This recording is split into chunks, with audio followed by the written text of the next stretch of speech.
I was looking for a new house for about 2 years, Joe. I did not know where Commissioner We There couldn't she is. And then Susie, we almost gave up. Susie. We almost gave up. Get 30 seconds to spare. Something came along and I couldn't believe it. The We'll be owner ready. wanted to, owner Maybe knew doing Joe's something parents, that's never been done. and They they were like, oh, we love you guys. We want to sell you. Everything. Communication, public communications, a guy who's gonna bring us up. He's one of our best magicians. Oh, really? He's a full-time magician. Okay. And I'm gonna have him play my April Fool's joke for Stacy with the magic wand. Interesting. Okay. She was disappointed she didn't get a new, nameplate. Oh, really? Yeah. Maybe next year. He's actually a fabulous magician. All right. It's now 11:15. I'm going to go ahead and kick off our pre-commission sessions. We have one work session. It's a program update from the Dennis Technical Education Center. I've got Ron on the agenda. Come on up. You don't look like Ron. For the record, Joe Schoen, Fleet Manager, ACHD. Thanks, Joe. Madam President, Commissioners, I appreciate you taking the time to allow us the opportunity to talk about something that has been going on for a couple of years. As you know, our industry has struggled as a whole to attract and retain future generations to do what we do. Through that, we, in partnership with HR, I should throw out, came up with a pretty innovative way to look at how do we expand that partnership to fill a much needed hole within ACHD and primarily within our mechanics and technicians. We created a mechanic intern position for Fleet through all this. In that, we participated with local schools, the school districts on it, West Ada, Boise School District with Dennis Tech Center. And then we also participate within Skills USA. We were very fortunate through that process to come up with a great candidate for our mechanic intern. So Skyla Fisher has been with us for almost a year now, working an average of 15 hours a week alongside with our mechanics, and it's done just an outstanding job. We couldn't be happier with how this program has gone. I've known Ron Martinez, who is part of the Dennis Tech Center, for almost 15 years. I've participated with him in various activities, whether it was Schools USA, other intern programs at the college level. So it was a great partnership that we were able to forge, and I'd like to give him the opportunity to talk about that program and what ACHD has done to help promote that program. Thanks, Joe. Cool. Hello, and thank you for allowing me to be here. This is an honor and a privilege. Thank you. I'm pretty passionate about what I do. So if I kind of break down a little bit, to me, I assure you it's passion. And again, I'm going to tell you it's an honor. Ada County Highway District approached me a little over a year ago and has started working with our program for the heavy duty diesel program. And so with that, I've kind of prepared a little bit of speech, and then I'm happy to answer any questions that you might have.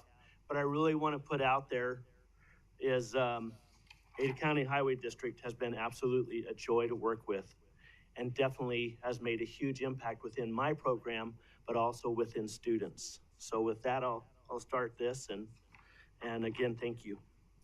So I've been in the field of heavy duty diesel and automotive for 44 years. I've been an instructor for post-secondary and secondary for 26 years. I currently teach 60 students a year at Dennis Technical Education Center, Boise School District. This program is a dual credit enrollment program, so the students can receive college credits and industry certifications. We are currently working with Idaho CDL to get our students their CDL Class A when they graduate. We are recognized at a national level and hold national titles such as third in the nation for operators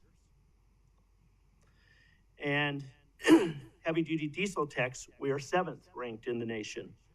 This program has been promoting students with opportunities since 2005. We work with about 90% of our heavy equipment and heavy-duty diesel truck shops in Ada County.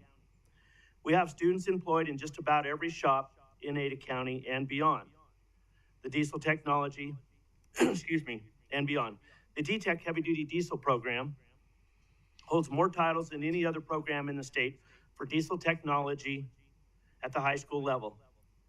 DTEC was the second program to be opened in the state of Idaho for a heavy-duty diesel and has helped mentor and open every program of heavy-duty diesel since. Currently, there are 7 programs, and we have had the privilege of mentoring secondary and post-secondary teachers in all of them. One might ask where this is all going. Well, I assure you it's not to brag.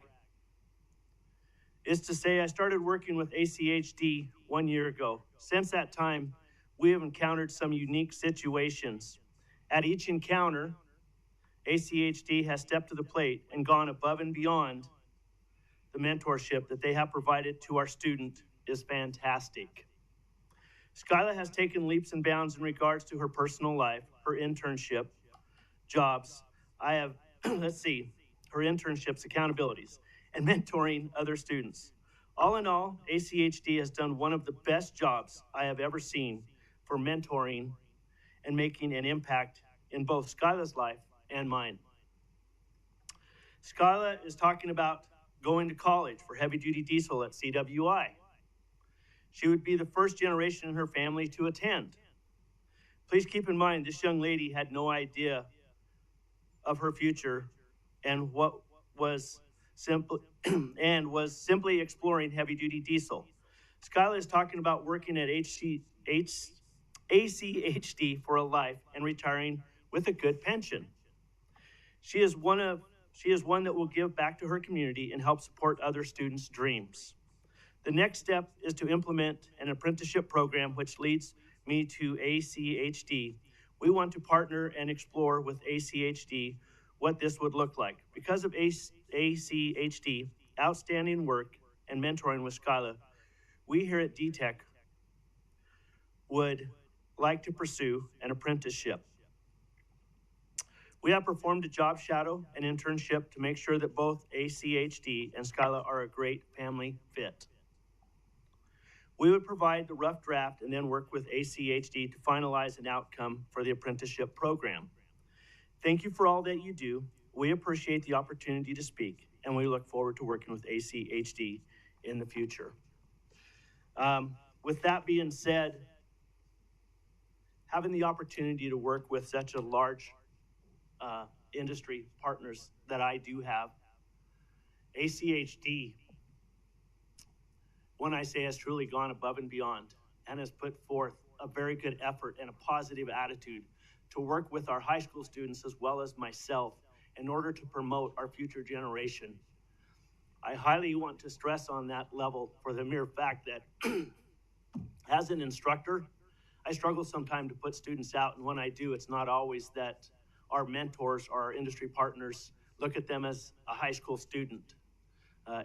ACHD has definitely done that, and they've stepped in place in order to help create a family environment, a positive attitude, and I have other students that are looking forward to working for ACHD because of that attitude and that effort.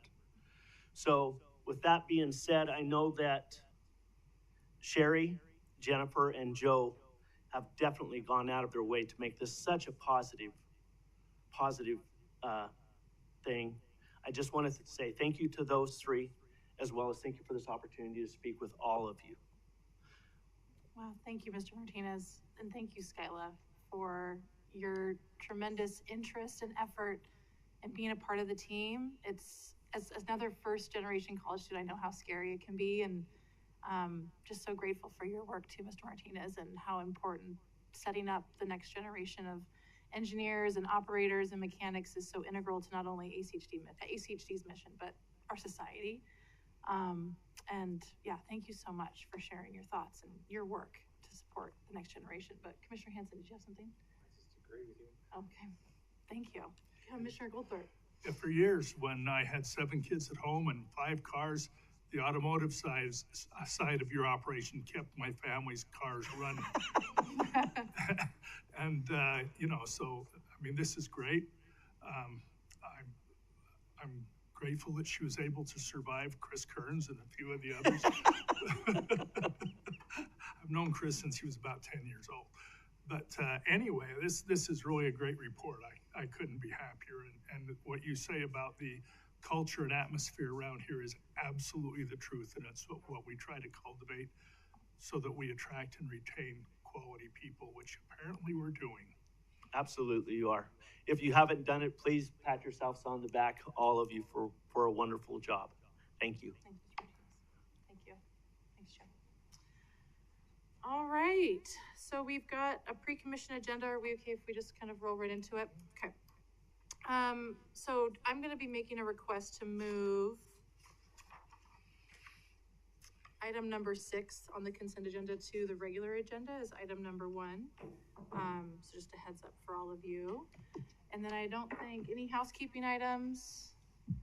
Commissioner Hanson. Oh, Madam President, I just want to first give kudos. This is for all the things happening downtown, and I get lots of, since I live very close to downtown, lots and lots of questions, and I've been impressed with the way in which our staff has been fielding questions about, oh my gosh. But I also was downtown during the Great Recession when we had lots of parking lots and nothing was happening. And now lots is happening, and it's really about the market putting demands on the system to get things done. People are hired, contracts have been let. There's a lot that has to happen, and I really appreciate those people who have been patient, and I appreciate our staff who have responded. There is the other thing, of course, is that we're not responsible for much of it.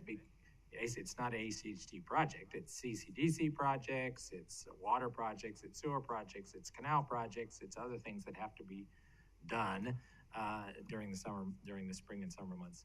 And one of the things, of course, is a challenge is, of course, that the legislature has said urban renewal districts have to be shorter than they used to be. So actually the CCDC urban renewal district in downtown is expiring, and they have to get those resources spent and those facilities built now.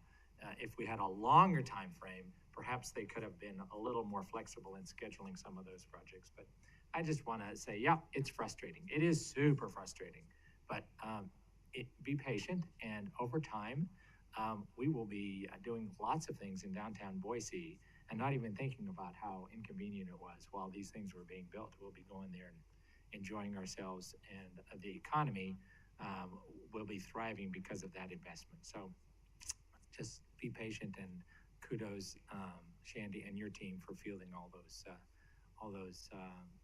frustrations. Thanks, Commissioner Hanson. Does anyone have any questions about the agenda? Okay. All right, Director. Yes. Madam President, Commissioners, good morning. I would like to say, though, that I am very confident that this wonderful intern that we have sitting over here will be a tremendous success from the intern to hire program that the Ada County Highway District has. And I know that our fleet will be very happy when that does occur, which it will occur. And so we're great to have her here. Commissioners, we are celebrating 2 very important dates today, a little early. We have 2 birthdays to announce, and that is, I believe on Friday, Commissioner Pickering is celebrating a birthday, and I believe on Saturday, Commissioner Gold is celebrating a birthday. So we have, at your break, the 2 specific cakes or pies that both requested, and so we would like you to take some time and congratulate the commissioners and celebrate those days coming up with them. You may have seen when you came in a big bus out front. This morning we had the tremendous opportunity of hosting kindergartners here at the Ada County Highway District, going through the Traffic Operations Center, taking a maintenance tour, and as I looked across the building a little bit ago, the building is still standing. So it was a very, very successful tour. Commissioners, as you know, we've established 10 operational imperatives. One of them, number 5, is all about training. So what I'd like to sort of tee up with you is an initiative that we're working that you will most likely see in the FY25 budget as a recommendation only. We've talked about this before, but one of the things that we have struggled is probably too hard a word with, but we have a lot of new team members here at the district, and we continue to bring on just tremendous individuals.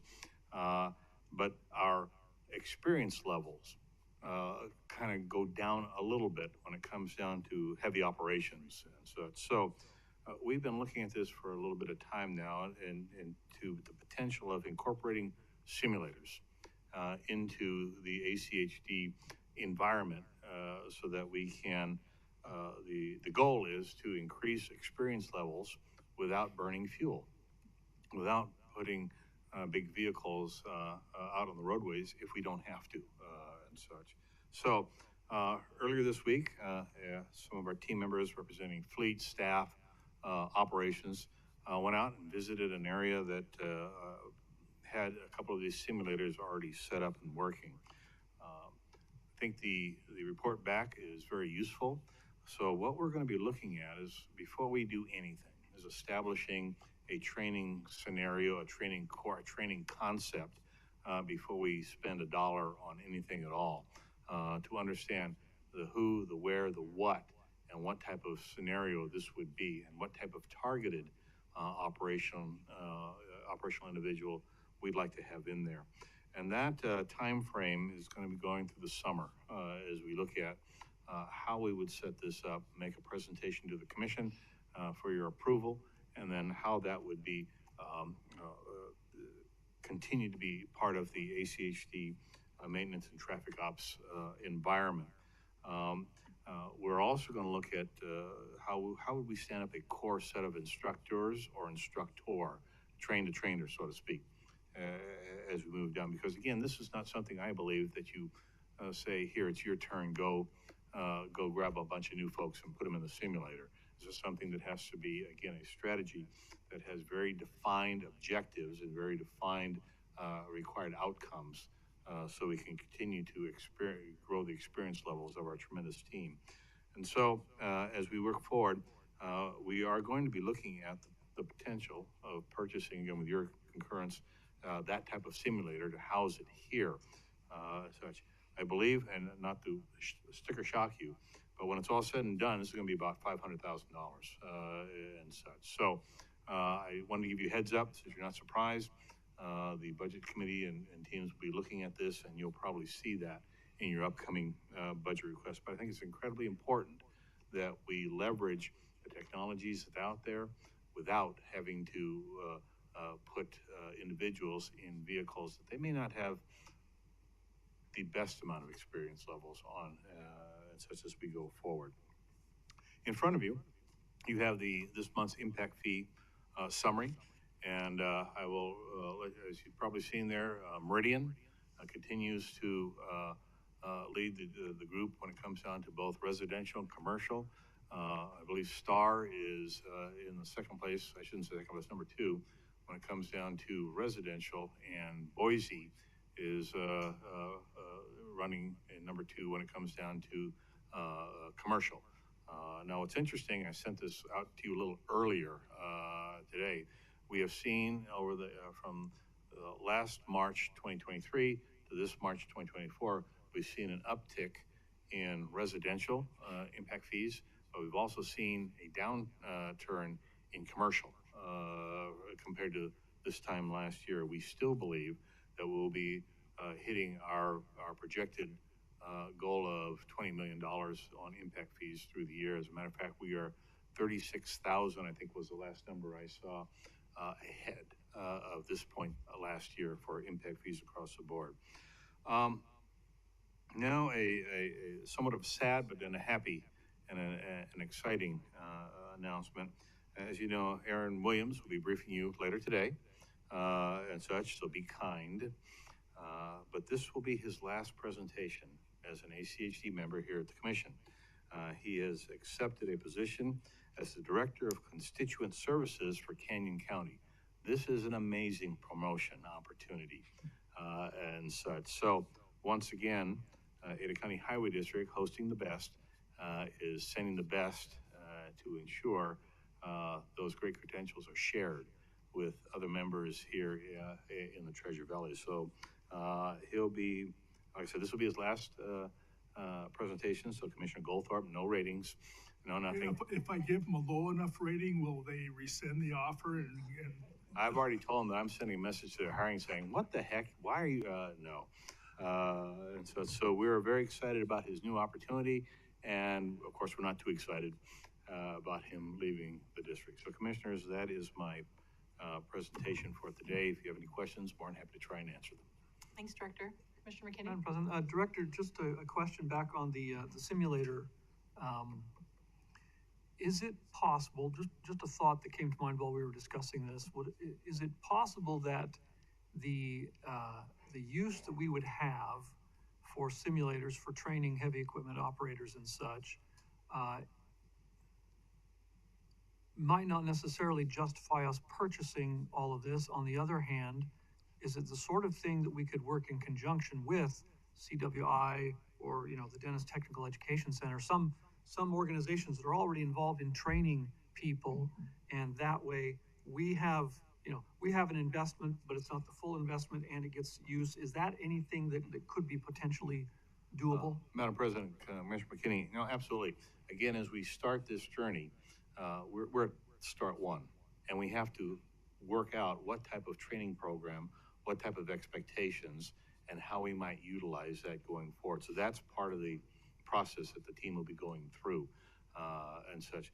The benefit of sharing is cost reduction. Right. The benefit of owning is being able to maximize your training schedule on campus. Now, then again, there's distributed learning, there's across the board. So we're going to look at all these pieces as they go in. But I wanted to give the commission a heads up that this is another initiative that we're looking into to, again, increase the capability, capacity, and efficiency of the district.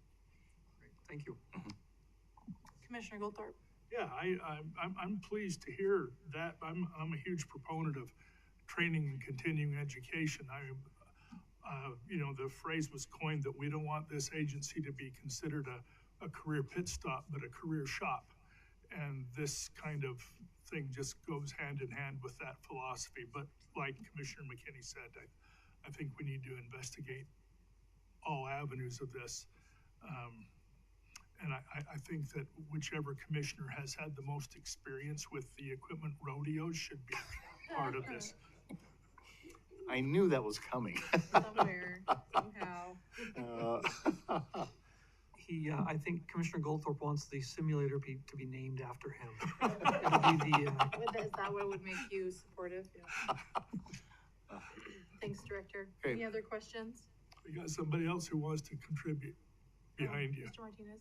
Well, first of all, thank you so much again for having me here. Mr. Martinez, folks can't hear you online, so if you're gonna, thank you. First of all, again, thank you, Ron Martinez, for having me here. It's funny that this subject would actually come up.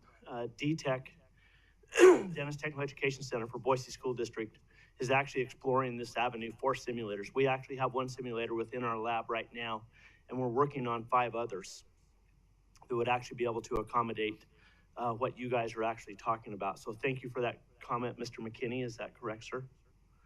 And it's definitely something that I know when I speak, I'm speaking for my principal. I won't speak for Boise School District at this time, but I know that my principal would definitely be on board with this and something that we are definitely looking at. So the fact that ACHD is considering this, and even at a high school level, helping those students with their careers and promoting something like this or working with this is such a great opportunity. Thank you. Anything else, Director? No. All right, well, we'll be at ease until noon. Thank you. And commissioners, if you would like to join us down at the thing, do have some cake cutting to do.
All right, good afternoon. It's now 12 o'clock. I'm going to go ahead and call the meeting to order. Welcome everyone that's online and in person. Please stand and join us for the Pledge of Allegiance.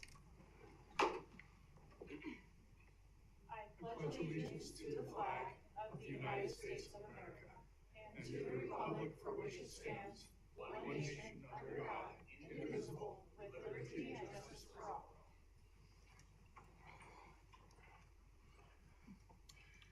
Thank you. The first order of business is to adopt the agenda. So moved. Second. It's been moved and seconded. Any discussion? All those in favor say aye. Aye. Any opposed? Motion carries. The next order of business is to adopt the consent agenda. Items on the consent agenda are considered routine and are action items unless otherwise noted. The consent agenda is enacted by one motion. There is no separate discussion on items on the consent agenda, and if a commissioner or citizen would like them to request an item be removed from the consent agenda and placed on the regular agenda. Madam President, Commissioner Hanson. I would move approval of the consent agenda, but move item 6 as item 1 on the regular agenda because all 5 commissioners would like to speak to that. So I'd make that motion. Second. It's been moved and seconded. Thanks, commissioners. Any discussion? All those in favor say aye. Aye. Any opposed? Motion carries. All right, so we're gonna move on to the regular agenda, which moving into item number 1, which is the ratification of the purchase and sale agreement for our Meeker Street property. Is there any staff that can come and present really quickly about the agreement?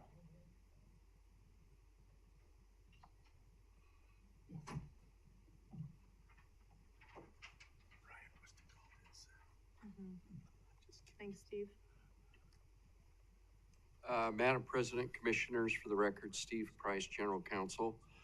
I'm happy today to present to the Commission for your approval and ratification of the purchase and sale agreement for the purchase of the 5800 North Meeker Avenue here in Boise. It's up by the HB campus.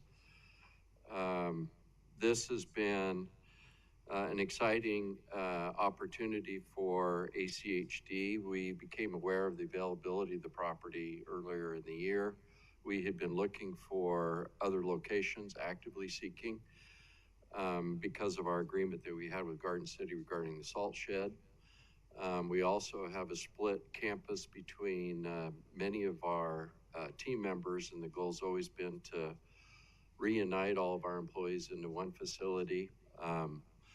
We explored the option of leasing the DEQ building, which was 65,000 square feet.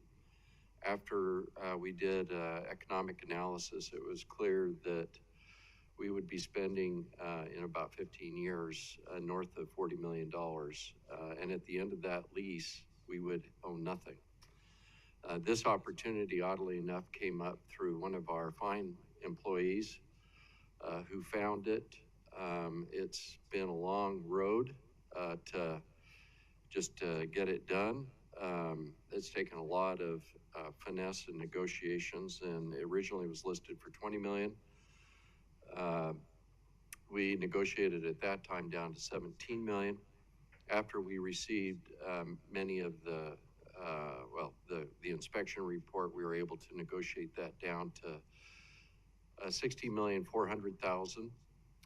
In that, the difference would be to make some of the repairs necessary for things that the condition of the existing property. But when we looked at the financial of this, it was clear that just for us to rebuild this facility would be around $60 million, if not higher. That's an old estimate. And the square foot property for us to be, the square foot value to build a new commercial building would be clearly north, if not double, of what we purchased this building for. So why did we get such a good deal? Well, the day of call centers, basically, after the pandemic, there really no longer a system for many of the companies to use. A lot of them use a different method for call centers. And so there aren't very many purchasers of property that are willing to buy a facility that big. And so it had already a deflated, or if not a reduced purchase price. We were able to secure a lower purchase price. It represents an enormous value compared to what we would have to do if we went through a lease or if we were going to have to rebuild. And this, by far, is a significant savings to the taxpayers, and it allows ACHD to be able to have a home, a permanent home for many years in the future. The building is over, I think, 150,000 square feet. Our current needs are less than that, and it gives us adequate room to grow. So with that, the documents have been provided to you, and I'm happy to answer any questions. Thank you, Steve. Any questions from the commission? Commissioner McKinney? Yeah, I don't necessarily have questions. I think we all have comments, though. I think my recollection, in looking at all this, and I know, from what I've heard, there are a few members of the public that have voiced some concerns, but the reality is that from a purely logical standpoint, this is the kind of deal that comes along once in a very rare, once in a lifetime. When we saw the price for this property, knowing, number one, that we don't have enough room here, growing here would cost quite a lot. There are other reasons, of course. We're building the new Apple maintenance facility, which will take the place of the Adams facility. We've had the kind of some ongoing issues with Garden City over the salt shed and the maintenance yard here. And then there's the location. The cost of expanding this facility or replacing it was really high. Looking at other options, as you mentioned, leasing in another place.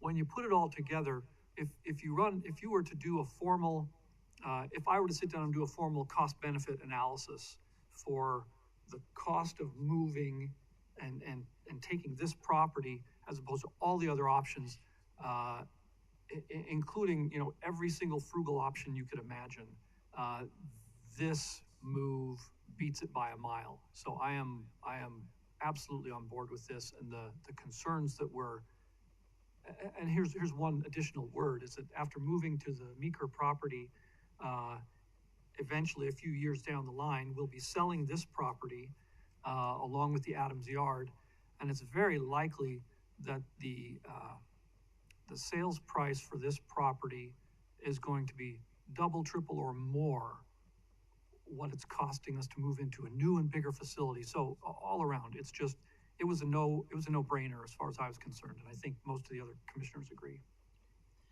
Well, any questions for staff? And then I'll see, Stacy, is there anyone that would like to testify on this issue? I do not have anybody signed up. Everybody that is present, anybody online? Okay. Well, commissioners, Madam President, I just want to weigh in too. I was here when we first. do we want to make a motion first before we weigh in, okay. or do we want to discuss? I can make a motion. I would make a motion to ratify the purchase and sale agreement and the amendments for the purchase of 5800 North Meeker Avenue in Boise. I'll second that. It's been moved and seconded. Okay, discussion. Commissioner Hanson. Yes. So I was quite adamant quite a number of years ago that the proposal was to build a new building on the land where we've had relocatables just to the south of this old building, which was built, I don't know when, but we moved into it in the 70s. And it's been added on to a number of times, and it's had some significant maintenance issues, and it's located in a very transitional area that is, if you don't realize this area is changing, just go a few hundred yards to the south and the east and to the west, it's changing significantly. And the other frustration I had was that in order to address the needs we had, we were forced to lease. And when a public agency has to lease property, it then puts improvements into that property that are then for the benefit of that private landowner and not for the public. So that asset isn't necessarily enhanced for the public benefit.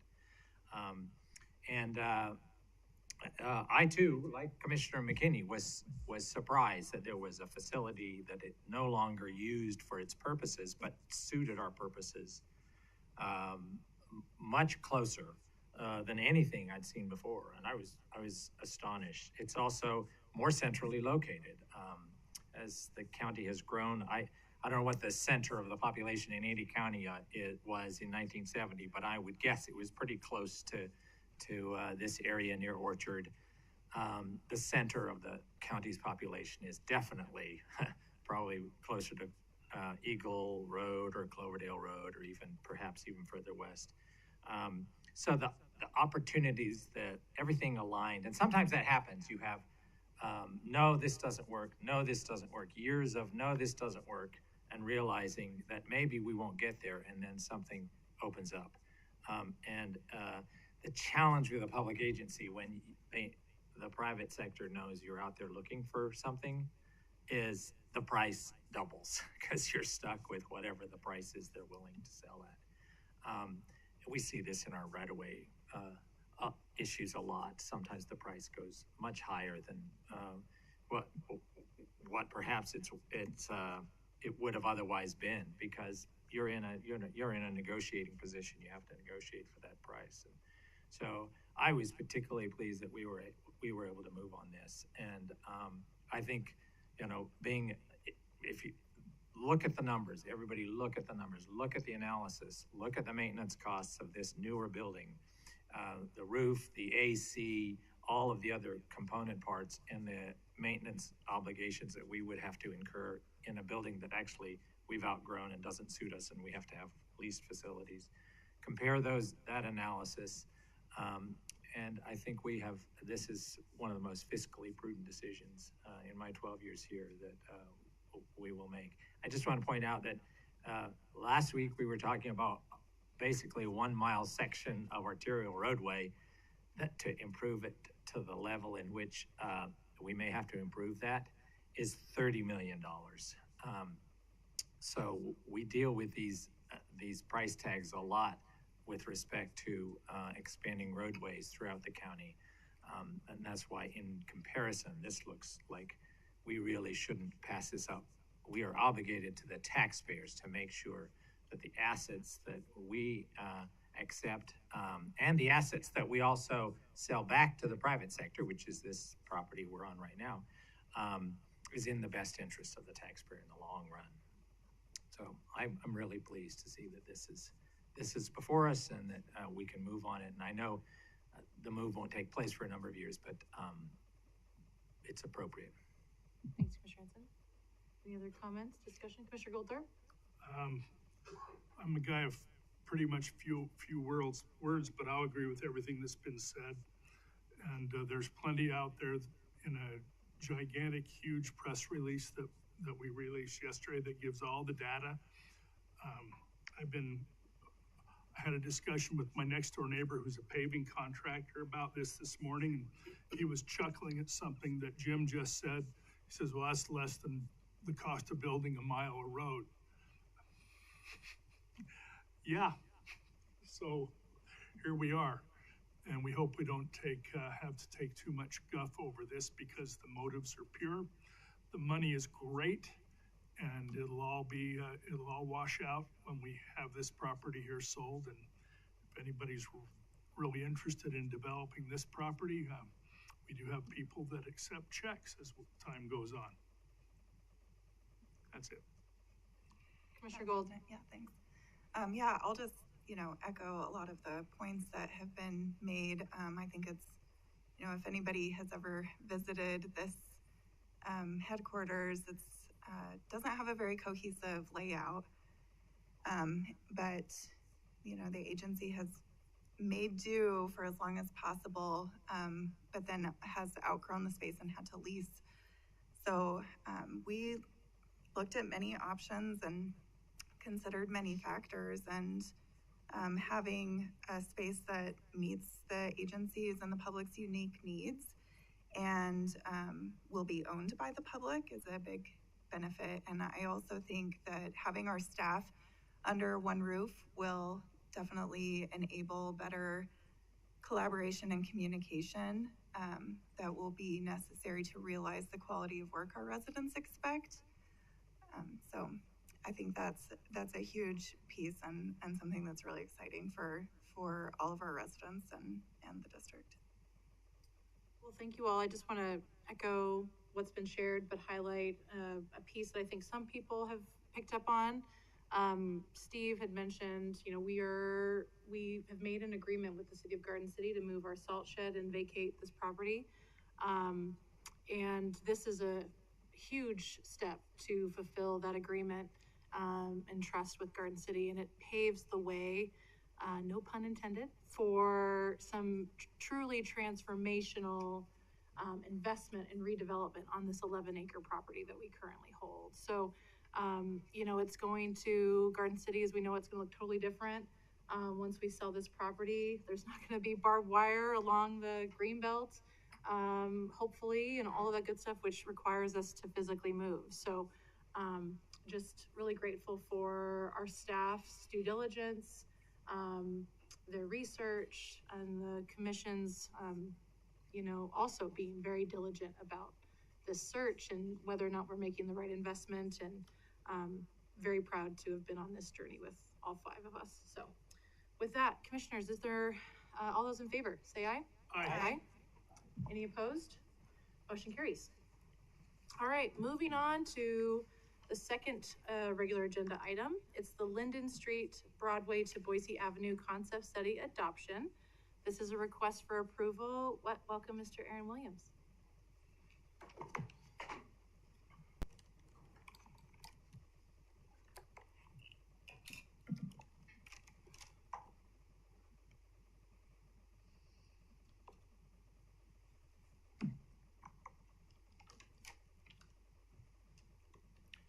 Good evening, Madam President and the Commission. My name is Aaron Williams, Senior Transportation Planner for ACHD. Today I'll be discussing our efforts for Linden Street Broadway to Boise as we prepare for adoption. I was here 2 weeks ago for pre-adoption on April 17th.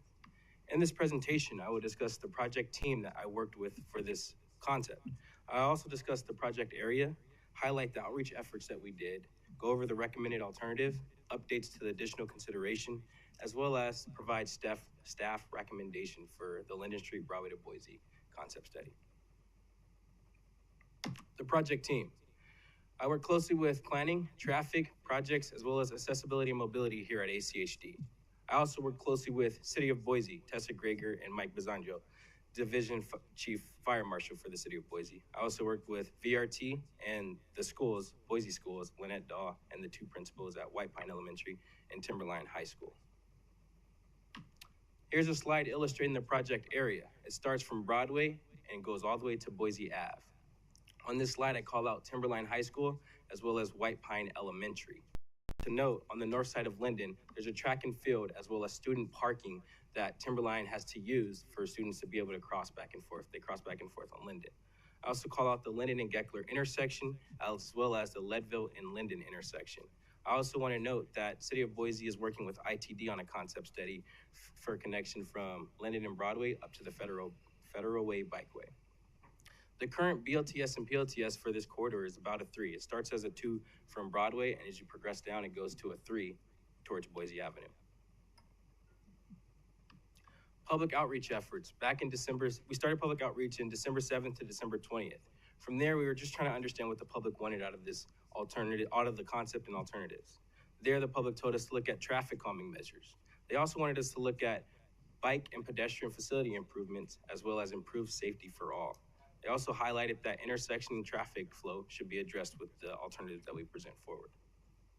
Following that, we worked on our concepts and revitalized them and came back for January 17th to February 6th public outreach. There, we realized that alternative 1 was favored. They favored this because we had improved crossings as well as additional crossings along the corridor. This was favored by people that lived along Linden Street as well as adjacent Linden Street. Another reason why they favored the alternative that we're presenting is because it provided separate facilities for students to bike to school. There's 2 schools, as I said, on the south side of Linden Street. This allows students and kids to bike from their area, from their home to school. Currently, there's on-street bike lanes, and then it transitions into sharrows. This is concept 1, the recommended concept. It's a multi-use path.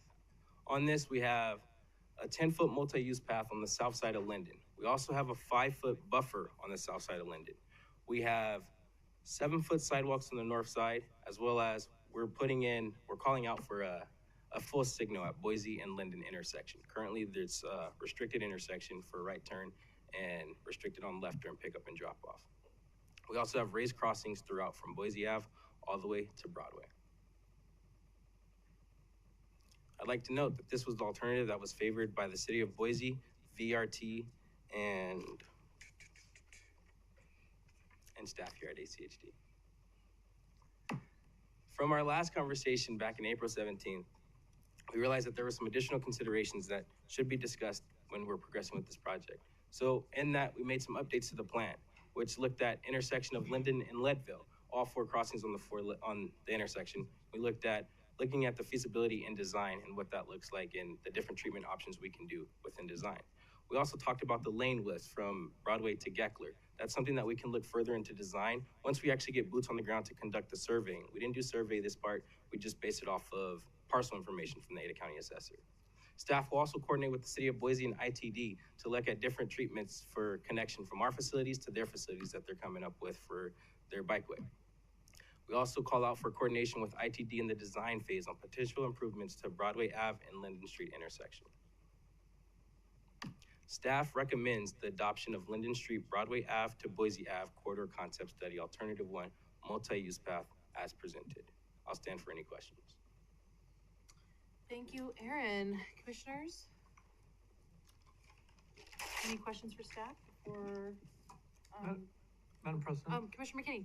Yes, Aaron, just remind me, the scope of the project. Are we replacing all of the curb and gutter along the entire length of the project? Is that what's happening? But the current pavement is not going to be rebuilt and replaced, but, or what? Remind me of the scope of the project. Madam President and Commissioner McKinney, it's a full rebuild, full roadway reconstruction. So the curb and gutter will be replaced.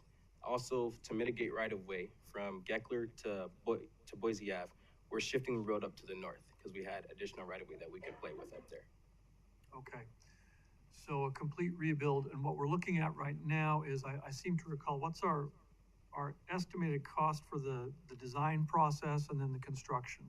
Madam President and Commissioner McKinney, these are high-level numbers. It came in at total about $5 to $6 million for construction of the project. That's including design and right-of-way. Design and construction, 5 to 6 million. With right-of-way. Yes, With sir. right-of-way. Okay. All right. All right, seeing no other questions this time, we'll turn it over to folks that would like to testify on this item. Is there anyone in person that? Sid Sullivan. Welcome, Sid. Sid. Come on up, state your name and address, and you've got 3 minutes. Yes, my name is Sid Sullivan. I live at 426 West Linden Street, directly on the street that we're talking about today. And on the section that was shown on the screen, my house would be highlighted there. I want to thank you for letting me have this opportunity, and thank you for all that you do. And Mr. Goldthorpe, thank you for introducing yourself today. You don't know who I am, but it means a lot to have somebody come down from the stand prior to the meeting and shake my hand and welcome me. Anyways, it means a lot. I want to let you know that I took the surveys that were offered. I appreciate that. And I attended the public meeting at White Pine Elementary. I spent time with my neighbors and my own family reviewing the options that were presented and went in quite detail looking at them. I personally, along with several of my neighbors along Linden, are not in favor with any of these 2 plans, and particularly the one that was presented today. And I'll state a couple of the reasons for those. we are eliminating all of the on-street parking in this option. And that's a challenge for a lot of us. Many of the houses along Linden do not have much parking in our homes, and we utilize that quite often. The surveys that were provided to us allowed those of us in the community to offer our feedback. And my recollection, even though I don't have the results of that, most of the respondents indicated that traffic and the volume of traffic was the number one thing. I believe that was in the upper 60%, maybe as high as 70%.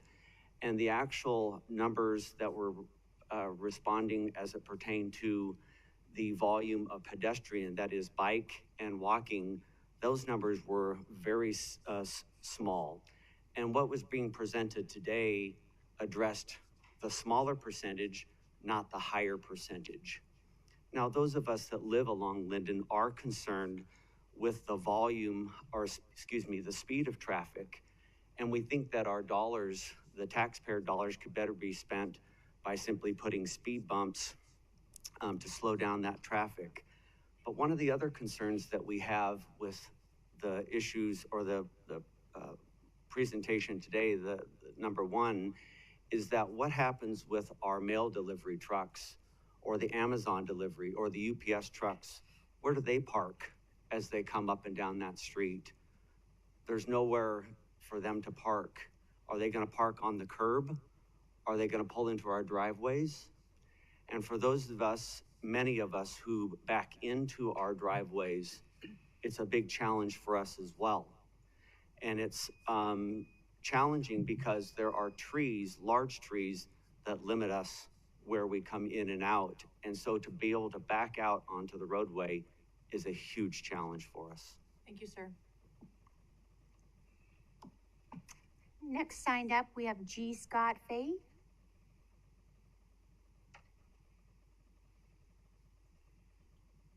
Welcome. Please state your name and address for the record. My name's George Scott Fahey. I live at 2787 Stony Fork Way, Boise, Idaho.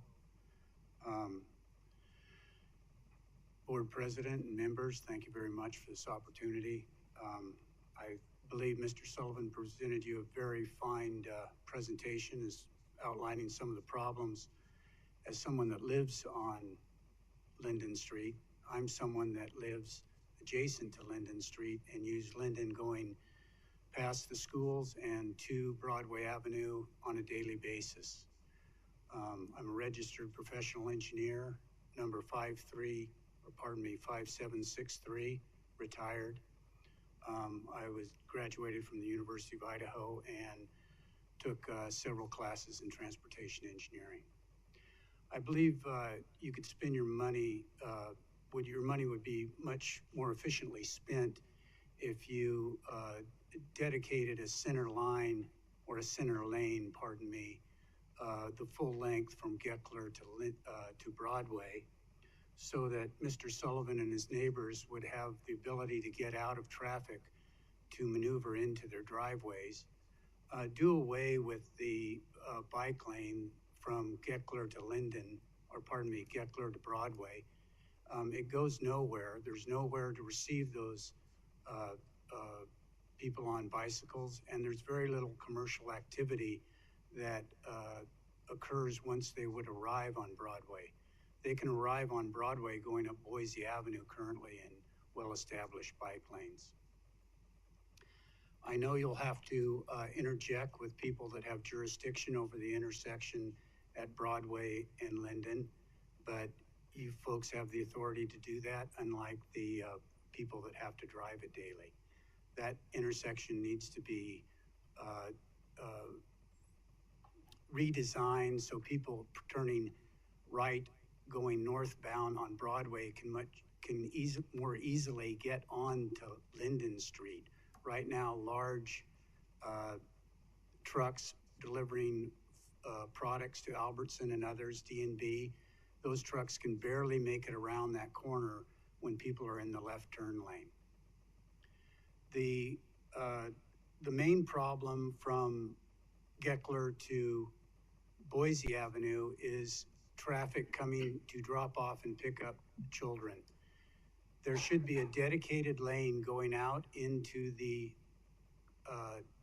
playground area to the south, going down out into the school property and turning around so children and parents picking up their children have a place to get off the street, can park and wait for their children to arrive. Right now, there's parents that go into the Lakewood area where I live in order to park on Fallingbrook so their children can walk to the southeast corner of the property, then into the Lakewood area, onto Fallingbrook, so the parents can pick up their children there. The parents are trying to avoid this congestion problem too on Linden Street. Thank you, Mr. Fahey. Commissioner Goldberg? Yeah, I got a question for you. Yes, sir. Because you've got some professional reason and expertise for answering this. I am told that one of the reasons for this rebuild is for the safety and protection of children going to school, and hopefully the vast increase of the number of children utilizing these new facilities to go to school instead of relying on their moms or dads to take them and drop off. We have experience in other places in the county where we've improved the facilities for people to ride or walk to school and it has increased dramatically the number of students that are, and decreased the number of vehicles using that particular facility for the drop off and pick up. Do you see any possibility that the increase of students utilizing these new facilities would be worth building them or not? I believe there's enough room to have a center line from Geckler to Boise Avenue, and 2 lanes of traffic going both ways, and parking. And you could bring out the sidewalk on the south side of Geckler, elevated, or have an elevated curb to protect the children that ride along that sidewalk. The children don't use the bike lane when they're headed to school in the morning. They use the sidewalk. They don't want to get down in with traffic. They stay up on the sidewalk, where they should. They're young children. They're not as skilled as adults are on bicycles. That's where they belong, I believe. And if you made it a little bit wider, everybody can walk and ride to school down the entire length. You have enough room to make the sidewalk wider on the south side from Geckler to the school. But the people that should be spending the money on getting the traffic to flow better on Linden Street is not ACHD. ACHD could stripe it at a low cost. It's ITD making the Broadway intersection more to flow better with the Linden traffic, and the school to take the people dropping off and picking up their children on their property completely, to completely leave the ACHD right away. These problems are being created by others that have the wherewithal and the funds to solve the problem, not ACHD spending its, well-deserved money. Thank you. Yeah, you're welcome. Thank you very much. This is what I had, but you would like to testify as well on this? Come on up.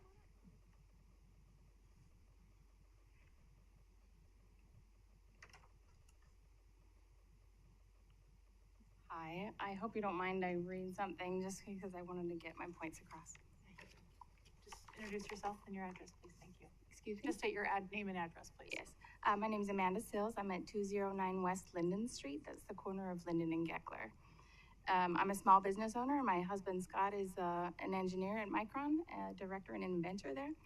We've lived in Boise since 2006. My husband, Scott, couldn't be here today, but we both thank you for the attention on the traffic problem on Linden Street. We currently own the old Tate farmhouse on the corner of Linden and Geckler. Our home was built by the Tate family of Tate's Rents in 1949 and was once surrounded by dairy, orchards, and farmland. Today, Linden Street is used by commuters service people, large trucks, and joyriders that cut through our neighborhoods to access Broadway and the freeway. New construction on the other side of the river, Bound Crossing and Harris Ranch, without the additional of suitable arterial options, has put excessive pressure on our residential streets. While new sidewalks and safety features would likely improve our neighborhood, it does very little to address the #1 conclusion of the survey done by ACHD, which was a call for traffic reducing measures. Improvements to federal freeway access points, which are clunky, desperately inadequate, and back up horribly, would give commuters a more suitable options than our residential street. Additional access points to Broadway would relieve some of the burden as well. There's nearly a 1-mile stretch between the Linden Street and Boise Avenue traffic signals on Broadway, and nearly unheard of anywhere else in the city for major arteries. In the last year alone, we've had cars crashing to our landscaping, been nearly struck at crosswalks, walk signals, and had someone break down in our driveway. We have daily struggles to access the street to our home and to the street because our driveway is nearly always blocked by traffic.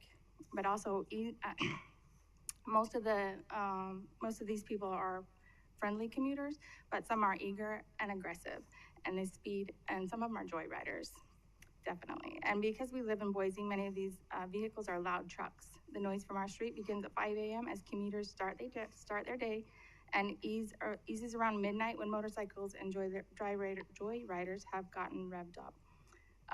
Hopefully you can see how the excessive burden put on our streets impacts the quality of our daily lives.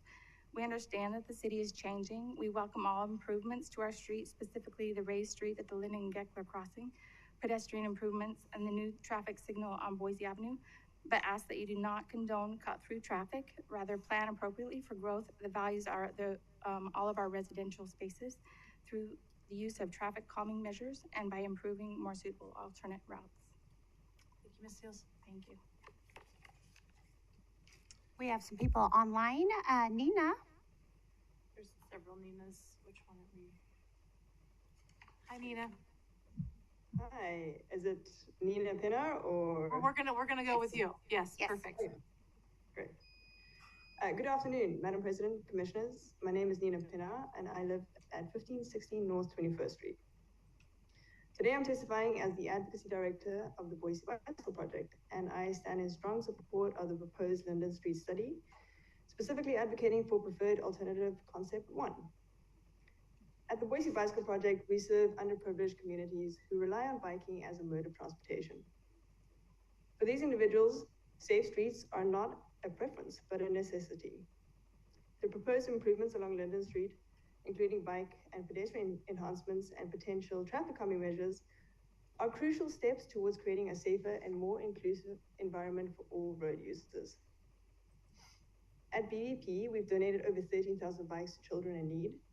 And with each bike donation, we prioritize not just access, but also education, ensuring that every child possesses the knowledge and skills to bike safely in Boise. The preferred concept 1 takes a step towards enhancing safety and accessibility in Boise. These improvements not only benefit bicyclists, pedestrians, but also foster the overall well-being and connectivity of our community. By supporting this plan and other projects like this, we're not only creating safer streets, but also ensuring that those 13,000 children can commute to and from school with confidence every day, especially having those 2 schools along this route. So I urge ACHD to adopt the Linden Street study and move forward with implementing preferred alternative 1. Thank you so much for considering the needs of our community and taking action to make our streets safer for all. And thank you to all the staff that worked on this project. I will stand for questions. Thanks, Nina. Thank you very much. We have Molly Garner's next.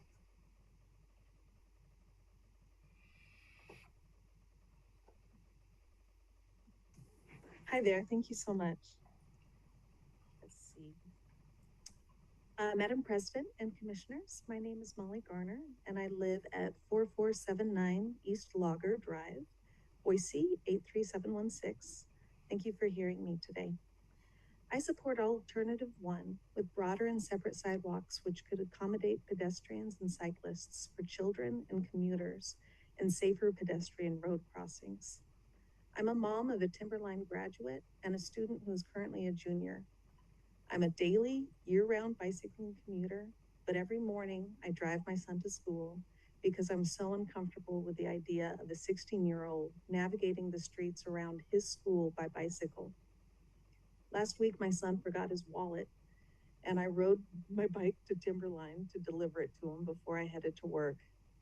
And even though I'm comfortable on most Boise roads, I was filled with anxiety because I know how bad the infrastructure is around Timberline High School. And was very uncomfortable crossing Boise Avenue to get into Timberline.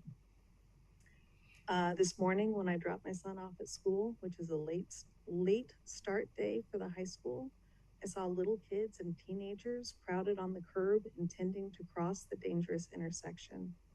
So many kids are trying to get to school and trying to get there safely.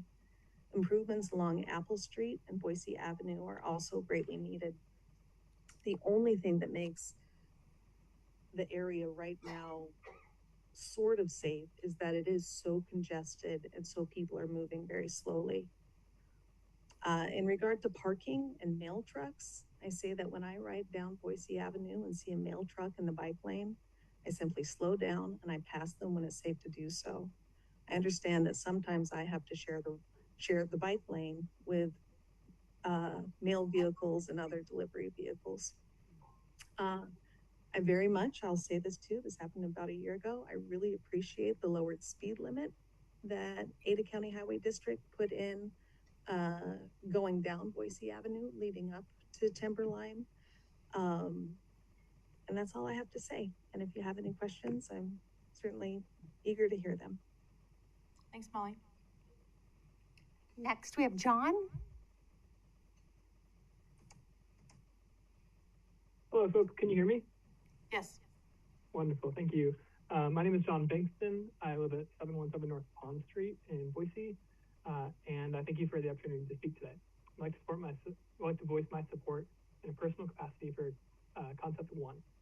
As a former substitute teacher at both Timberline and White Pine, I've witnessed children scurrying across the street for fear of being hit by a speeding driver multiple times each morning and afternoon. This is a vital connection between existing and future infrastructure. It will encourage students and their parents to make the choice to walk or bike to school, and any loss of parking will be far outweighed by improvements to the safety and comfort of our students. Today we have an opportunity to prioritize safety and plan for the future. I hope that you consider this proposal. You think of those whose safety and freedom is directly enabled by infrastructure that accommodates not just personal vehicles, but also pedestrians and cyclists. Thank you for your consideration. Thanks, Sean. And we have Marissa Keith.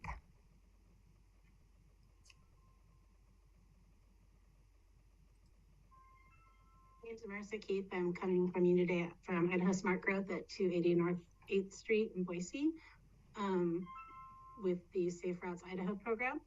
And I would just like to thank you for taking a look at this, this corridor very near a couple of schools.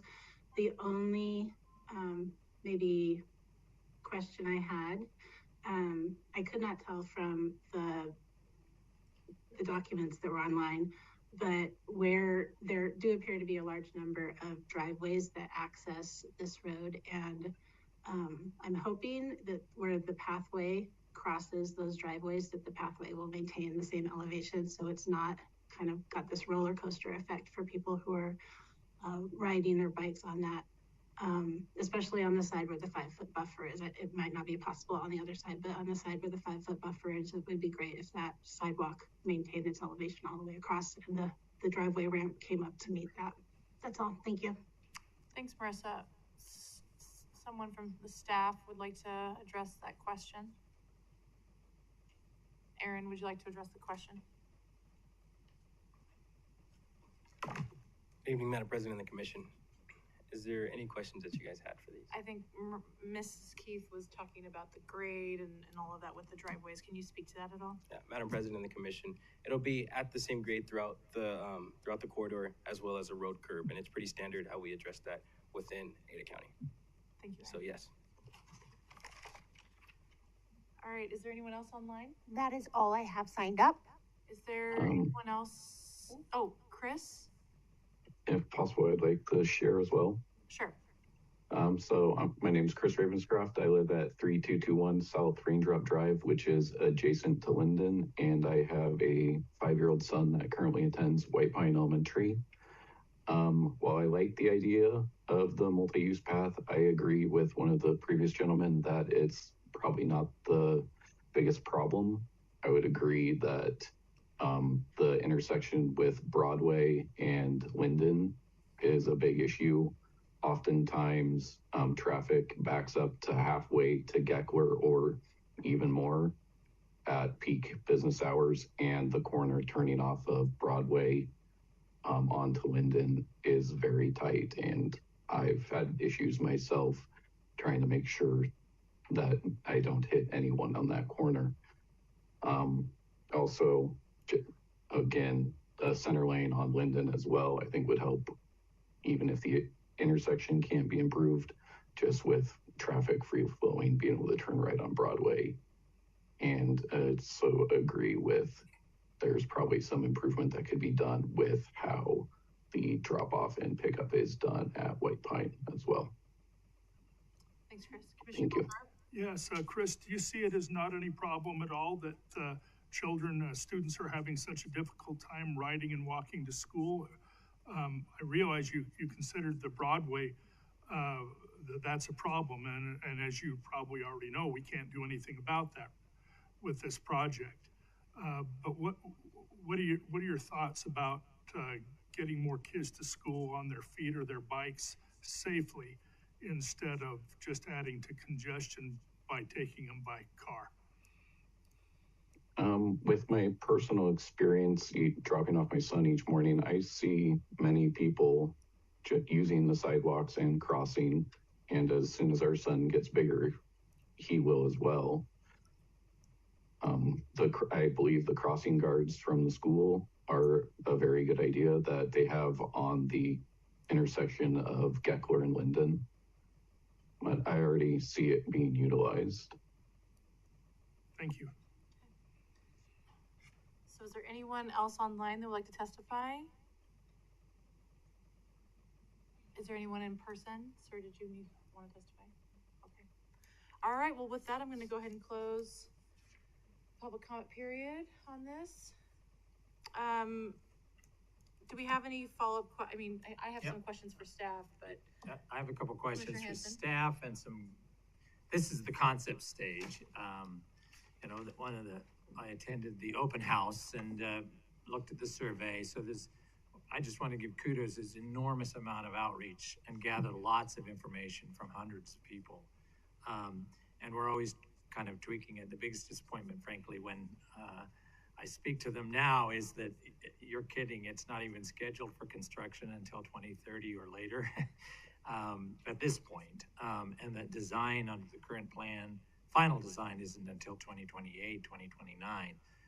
So we can continue to tweak and make things better, which is why, based on the input you got, since the open house and the survey, you've got those additional criteria. I just want to say, one of those is addressing the property at the corners of Leadville and Linden, because it's a 4 corners. That's great. Addressing the width of the lane so they're consistent. I know they're 10.5 feet east of Geckler and they're 12 feet, but a lot of that has to do with paint and speed bumps.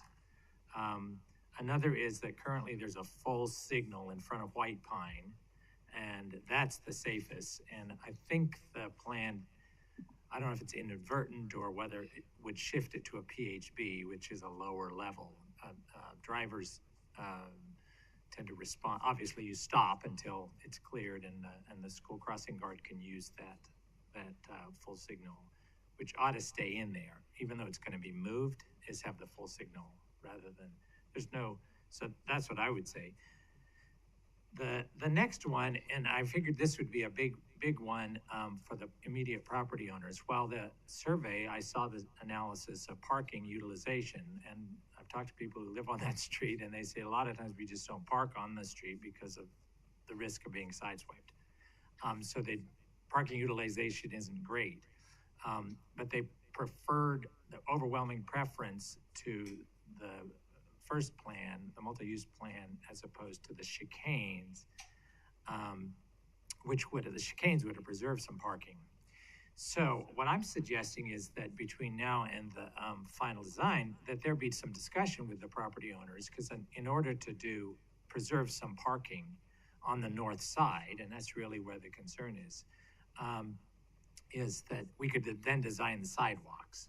But it would take we'd have to purchase a little bit of property and design it a little so the sidewalk goes around, and so that you would have some parking preserved. What I'd like to do is between now and the final design is actually figure out where some of that parking is preserved. It's the same concept we had on Kootenai, where we did preserve parking at least within a couple of houses of everybody, so you didn't have to walk too far when a delivery truck or a car was being parked. But it did require some adjustments of property lines. And then, of course, the biggie being with ITD, which is on there. It's the determination of, those would be my recommendations in moving forward on this, so that we have all of those. That wouldn't be a difficulty. It sounds like we could just add those to the recommendation between now and the final design. Madam President and Commissioner Hanson, yes, we can add those to additional considerations within the concept study. Great, great. If I could, go ahead. I have a few more things to just sort of lay out. I just wanted to kind of reinforce what you just said, because, in case you didn't hear, this is the concept study. Nothing's going to get built for about, 6 years? Very close. And so we've got some time to get this, to tweak this some more. And if we don't approve some kind of a concept, we got nothing to tweak and nothing to build.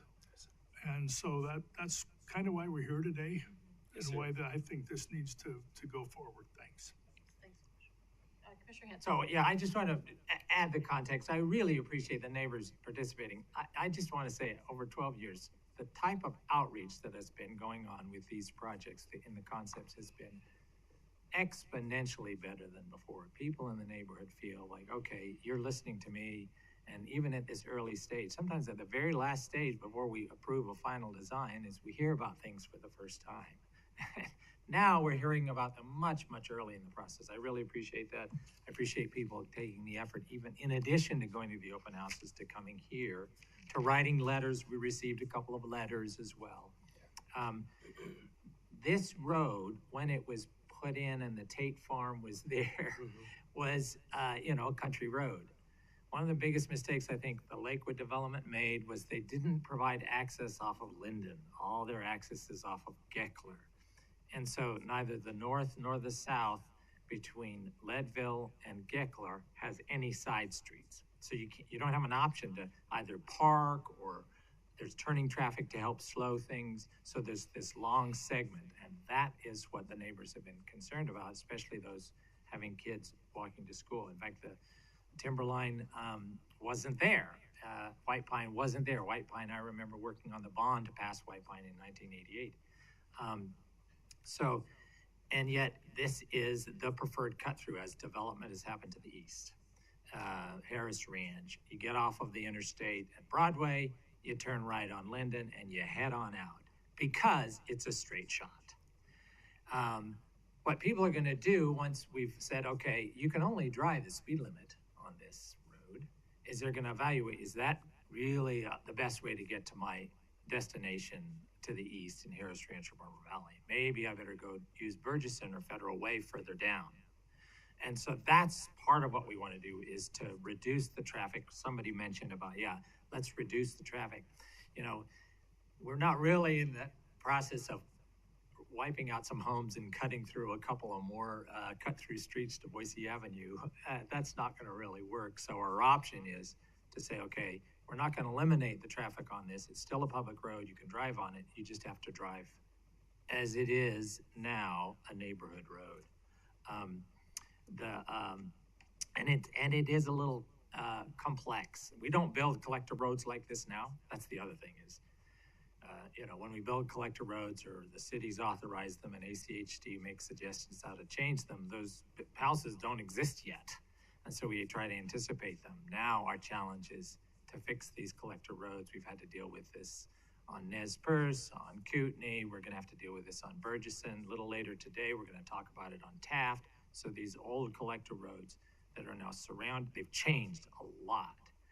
So this is why it's so important, I think, that we continue to fine tune this. And so what I would, I'll be making a motion to approve this with those 5 items as part of that motion, which is keeping the full signal at White Pine, adjusting the 4 corners at Leadville and Linden, so that there's crossing on all 4 corners. A lot of that has to do with working with the property, making the lane widths consistent, parking, and negotiating and discussing with the homeowners about parking on the north side. I don't know how many, half a dozen spots, I don't know how many, but that discussion needs to happen. And then the big discussion with Broadway and Linden with ITD. Oh, I just want to point out, somebody mentioned this isn't connected to bikeways. Actually, ACHD and the city of Boise have invested significantly in the Leadville bikeway. Leadville is the main bikeway route. You can't cycle on Broadway. Leadville is the main bikeway route, and it's used a lot to get up north all the way to the river. And now what we're trying to do with the city of Boise and ITD is connect the Leadville bikeway to the Federal Way bikeway using the facility that both ITD and the city already have. So it's going to be used even more. Commissioner Hanson, so was that a motion?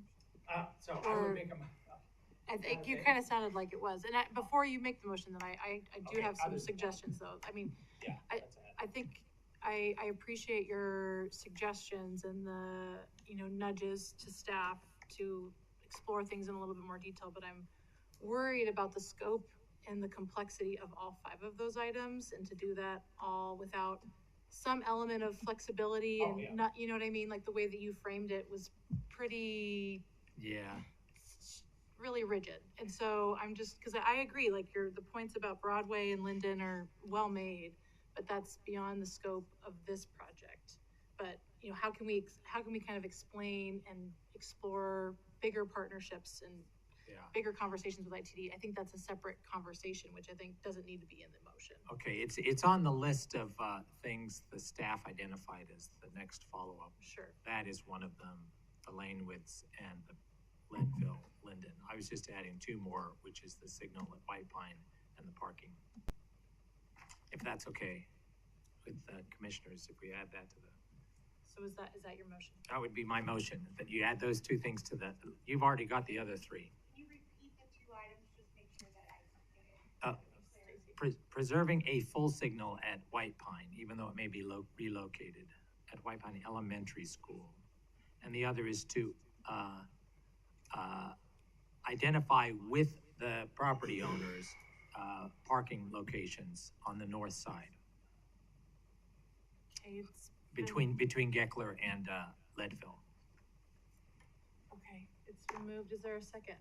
Madam President, I have a substitute motion to put forth. Okay, Commissioner Goldthorpe. Substitute motion is that we approve item number 1 with an admonition to the staff that during the design phase, that the additional concerns that Commissioner Hanson brought up be considered and brought back to us during the design phase.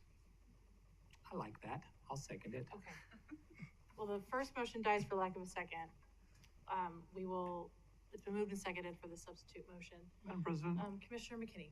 Yeah, I think this project points out a continuing issue that we, of course, have to grapple with, and will continue to grapple with in projects all over the county, and that is the tension between sort of the conflicting interests of, on the one hand, drivers, motorists, and cars and trucks to get where they need to go in an efficient way, and on the other hand, the desire that many have to increase and improve facilities for bicyclists and pedestrians.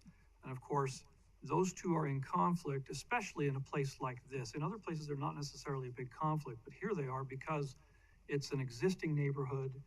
The right-of-way is constrained, and so we don't have the space to do everything that everyone wants. And so we have to decide upon our priorities. What are our priorities in this area?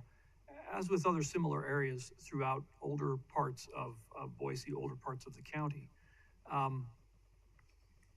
For example, in the interest of pedestrians and bicyclists, you always want bigger facilities for them, more buffers, and so on. But of course, where you have limited right-of-way, that necessarily takes away from the facilities that are provided for motorists and the ability of drivers to get where they need to go. And of course, reducing speeds, does the same thing. And so the trick is to find the right balance in all of these things. And based on some of the comments of some of the residents, I'm not sure that we have achieved that balance here in this concept design. For example, it is perfectly reasonable for residents along the corridor to want to have our on-street parking, and yet this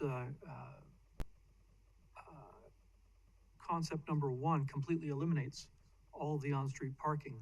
Likewise, turning lanes, whether it's a center turn lane or shoulder type extra space for turning vehicles. And of course, the comments about Broadway and Linden are well taken. One of the challenges, of course, is that there will always be the safety concerns with bicyclists and pedestrians. Those will never go away.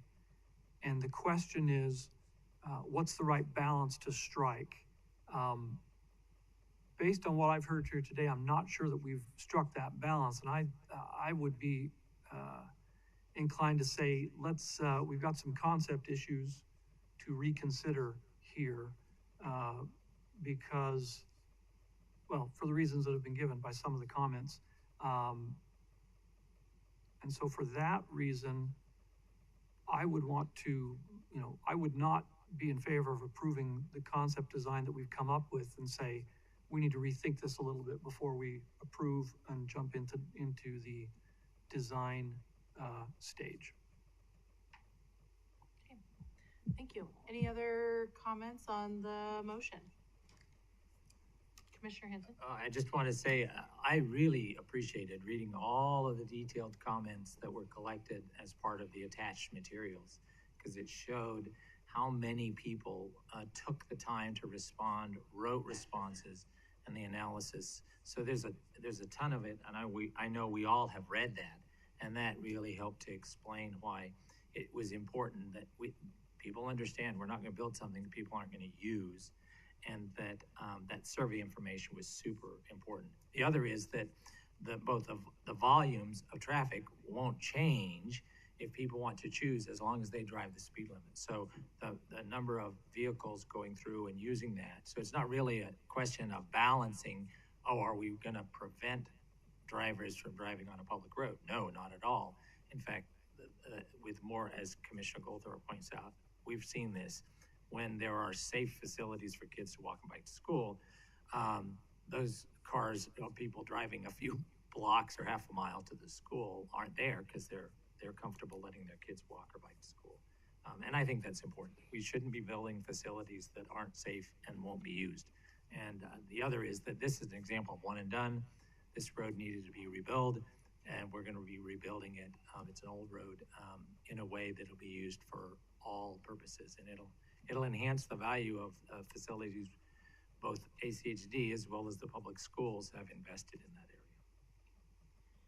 area. I just want to say thanks to Commissioner Goldthorpe's motion. I'll be supporting it. And I just really appreciate your work, Erin, and your commitment. And also thank you for everyone that testified today. I'm really excited about so much of what's in this concept that we've been talking about for quite some time. And I'm really supportive of just the improvements, the additional signalization. I mean, a lot of those things that you've taken up to heart in terms of how traffic flows, how can it be managed better. And I hear the concerns about congestion for sure. And unfortunately, like, there's limited options that we have, but with the streets that we do have and like the treatment options we do have at our disposal, it's to make sure that drivers are driving more safely, so that they're not at risk to themselves or others, and are respecting the character of that neighborhood. So just very excited and enthusiastic to support this concept, and thank you for your efforts, Erin. Okay, well, if there's no other discussion, all those in favor say aye. Aye. Any opposed? No. Motion carries. All right, we're gonna move on to public communications. Is there anyone that would like to address the commission at this time? We do have a sign up of Mr. Kip Sherry. Kip Sherry? Okay. Come on up, sir. You have 3 minutes. 3 minutes is Yes, all? yes, sir. Oh, my word, big problem. I'll ask you a question and then you can go on. Oh, okay. Thank you. President Pickering and other distinguished commissioners, Commissioner Gold, you're my District 3 commissioner, good. I've known Commissioner Goldthorpe for years. He had hair. Huh? Big proponent of my arts. But anyways, I live over on 6205 North Hastings Avenue, Boise, Idaho, 83714. And when I first bought my house about some 27 years ago, my back fence was the end of Boise City, and then it was Ada County from there on out. Boise City has now annexed all that from there to Highway 55, and it has exploded with the mayor's dense population thing. We have a street named Rose Street. When it was originally put in there, serviced probably a couple dozen, 20, 25 homes is all. And now they're putting in high-rise apartments, very densely populated, and they're not done with the construction yet. It's still going up right there in my backyard and around that area. With all that construction, they've been pulling in heavy vehicles, pulling in excavation equipment. They've been pulling in cement trucks, wood delivery, construction workers, and it has tore Rose Street intersection up to no end. It's just absolutely exploding. You can see the picture there. That's part of the explosion. You can see the little black lines going there where they had come in and did the little fill for the cracks. That was last year's fix, or early this year's fix. And since then it's exploded. So that fill for the cracks is now laying down in the dirt like dead snakeskin.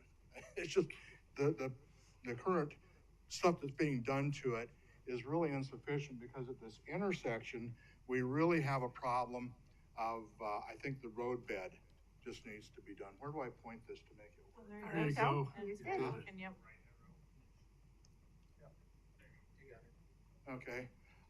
This right here is, you see that big hole? That is the edge of State Street.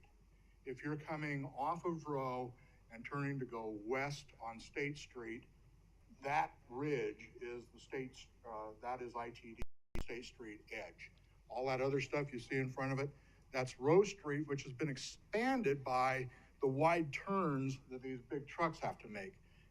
It comes in an angle to State, like that. So when they make the right-hand turn, those big flatbeds can't make it.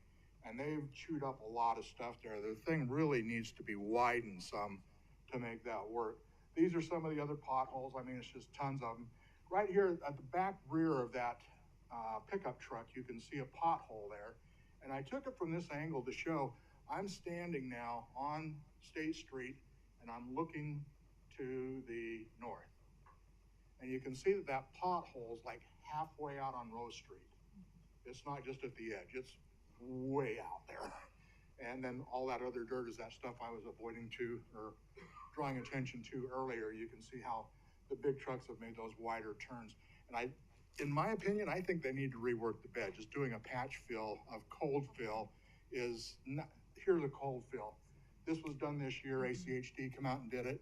And you can see the ledge there. And yes, they did fill the pothole, but it's still a pothole. There wasn't enough cold fill put in there. So It's still a pothole, but it has coal fill at the bottom. There's another one.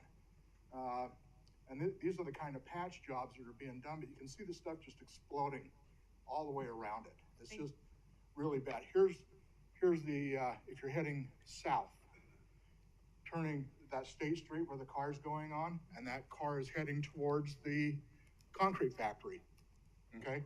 So that's that big turn that a lot of people are making, and it's just chewed things up, and you don't even need to get in that to get into the mess. You can see right straight ahead of me, there's that big pothole I was showing you behind the pickup truck.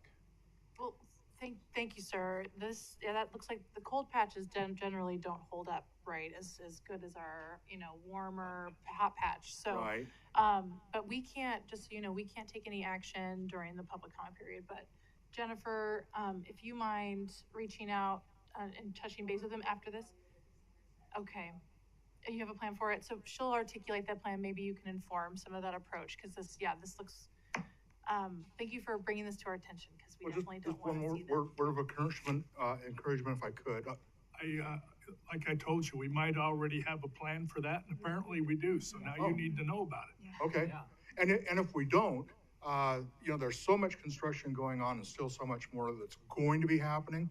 I would really like to encourage ACHD and the commissioners to drop from some of the impact fees that the construction companies are doing, and use that to modify that one little section of Rose Street and just make it safer for everybody living in that area. Because now instead of 25 homes, we now have in the neighborhood of 600 homes in there, and still getting larger.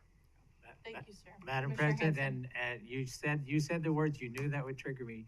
We are prohibited from using impact fees to do this kind of thing. We're only allowed to use impact fees under state law to expand our road system, not to preserve or provide for more heavy use of an existing system. So that might be something you take up with your legislators, because we're very limited in what we can do with our impact fees. So you're right, all those new homes, they're paying impact fees, but it can't go to basically pay for making this intersection better, unless it were to expand it with new lanes. That is odd, because I'm not a politician or anything, but as I look at it, there's multiple parties involved in this. Like the city annexed it. Rose Street was fine till the city annexed it. So I think the city has a call in it, and then the contractors who go in there, they're going to be bringing a lot more traffic in there. They got a call in it. ITD has a piece of it. ACHD has a piece of it. And what I've been getting lately is kind of this pointing the finger around the circle like this. Mm-hmm. I think the last thing I heard was ITD was going to come in and do some stuff here in the next few weeks, but most of that damage is on Roe. It's not ITD. So reach out, please talk to Jennifer, and she'll share kind of what the plan is for that intersection. And thank you so much for bringing it to Excellent. our attention. Thank you. Okay. Jody, did you want to come up? Did you have some public comment?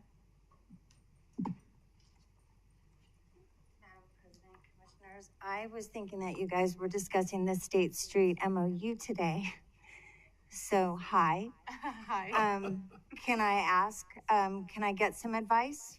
Yeah, just state your full name and address. Jody Peterson Steigers, 909 North 20th Street.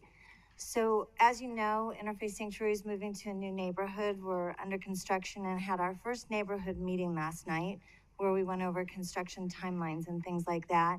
And some of the things that were brought to our attention was some concern with safety on State Street. Coincidentally, we know what that looks like, obviously, on Americana, and that works moving forward. But addressing, and I'm just coming into this conversation, so I wanted to see if I could get informed. There's great concern around the Willow Lane crossing area, where you're going to the park and to the grain belt. Ideas that were kind of floated around was possibly attaching that to the Interfaith Sanctuary improvements that came with our conditional use permit, and seeing if there's a collaboration or something. One thing mentioned was a footbridge, which again, I'm not an expert, and I'm gonna share this stuff with you so that perhaps you can offer guidance as to how we might be able to overcome some of what is considered pretty hazardous conditions for pedestrians, specifically in that section where there's so much crossing is happening. And so I didn't know if collaboration is a possibility, CCDC, ACHD, Interfaith Sanctuary, but I wanted to bring it to you so I can get guidance and do it the right way. Thank you, Jody. You're welcome. Well, I believe it's outside CCDC's urban renewal district, isn't it? Mhm. No, is it? No, it is within. Okay, perfect. And I think so we won't be able to take any action, but thank you for bringing it to our attention because it has been on at least my mind how we can be proactive or at least in line with as soon as possible with your guys' new development. So, Justin, do you mind talking to Jody about plans and kind of getting up to speed with that and seeing how we can collaborate? Thank you. That would be great. Thank you, Jody. Thank you so much. Nice to see you all. Thank you. Of course. Is there anyone else? I do not have anybody signed up. Okay. Well, with that, the meeting is adjourned. We do have 3 things in our post-commission agenda, but let's take a break. We'll reconvene at 1:30. Stacy.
right, it's now 1:30. We're gonna reconvene in our post-commission agenda. We've got several work sessions.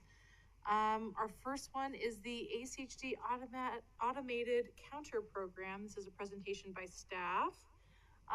Welcome, David.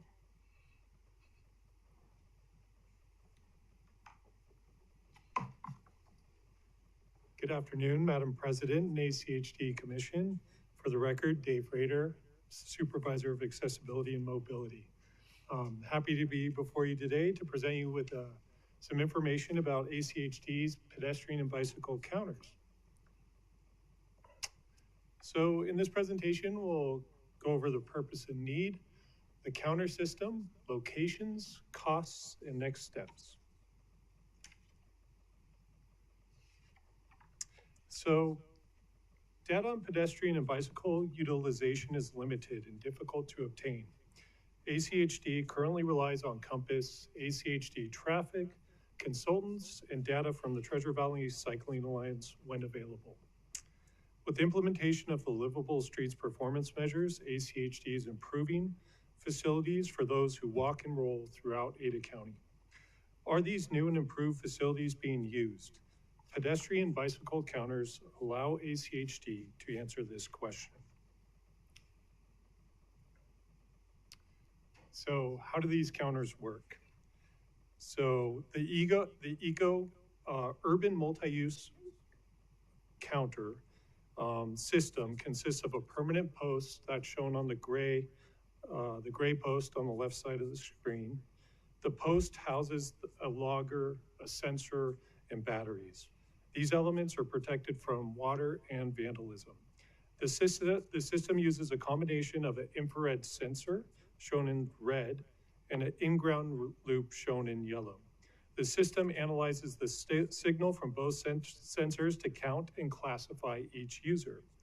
The system can capture large groups of pedestrians and bicyclists with high accuracy. The sensors are not able to pick up information about a person's identity, only count, classify the user, and their direction of travel. The data is transmitted wirelessly and hosted through the EcoVisio platform. We will take a closer look at the data in a later slide. So the bike and pedestrian counters received an innovation award here at ACHD. And they were approved as part of the 2023 budget. ACHD staff is looking to maximize geographic distribution and collect data in a variety of different contexts. In 2023, 4 counters were installed on the new multi-use pathway on Eagle Road. There was 2 counters on Eagle Road, the Shamrock Bikeway, and the multi-use pathway through Cassia Park. We will look at these locations in the next slides. So the Shamrock Bikeway counter is located on the off-street pathway connecting the Shamrock Avenue to Emerald Street. The location of the counter is highlighted by the star in the vicinity map.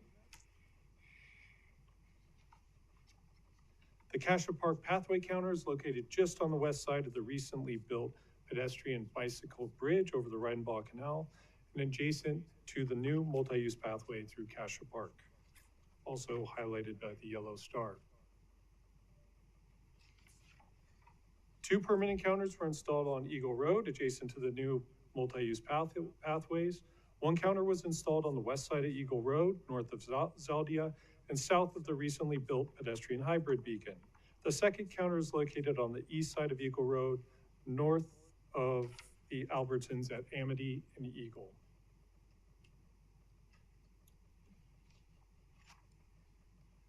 So we're taking a look at the data now. The EcoVisio platform offers a wide range of ways to analyze the data. This slide shows just a few of the ways the data can be extracted and analyzed. On the upper left side of the screen, we can see a bar graph that displays the monthly totals for each counter. Data shows that the Cassia Park pathway had a total of 5,433 users, both pedestrians and cyclists, in the month of March. The pie chart on the upper right shows the user distribution. From this graph, we can see in the month of March, 80% of the users were pedestrians and 20% were bicyclists on the Shamrock Bikeway counter. The table at the bottom shows monthly totals, daily average count, peak day of the week for each month at each counter location.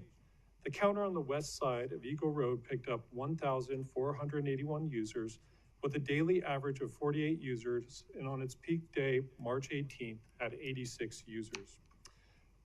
One great feature of the EcoVisio platform is we can easily share data with our agency partners. So currently we are sharing data with the City of Boise and Compass. We expect to share with more of our partner agencies in the future.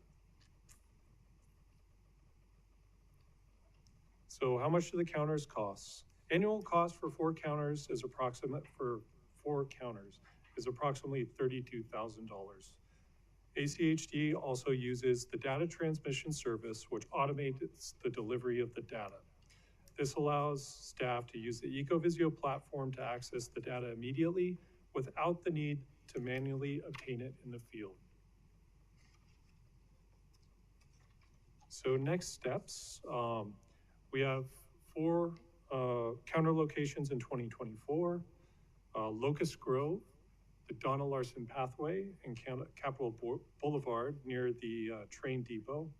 We have a construction contract signed to install these counters. Substantial completion is slated for the midsummer, and we are seeking Compass Community in Motion's funding for 4 counters in 2025, and that's to be determined. That concludes my presentation, and I will stand for questions. Thank you, Dave. Commissioner Goldthorpe. Yes, Dave, on the one on Locust Grove between Victory and Amity, do you have any idea of the location of that one? Because I'm afraid that if we put it just north of Amity, we're going to see big snake eyes. Yeah, I think that, so the location is next to Rocky Mountain High School. Okay, well, that's way north. Mountain View High School. Okay. Yes, thank you. Mountain View High School. You can tell he's not from Meridian right now. Okay, good. Dave, I'm really curious, when will you know more about the Compass grant and whether or not we were awarded? We should know late this summer on the Compass grant. Okay.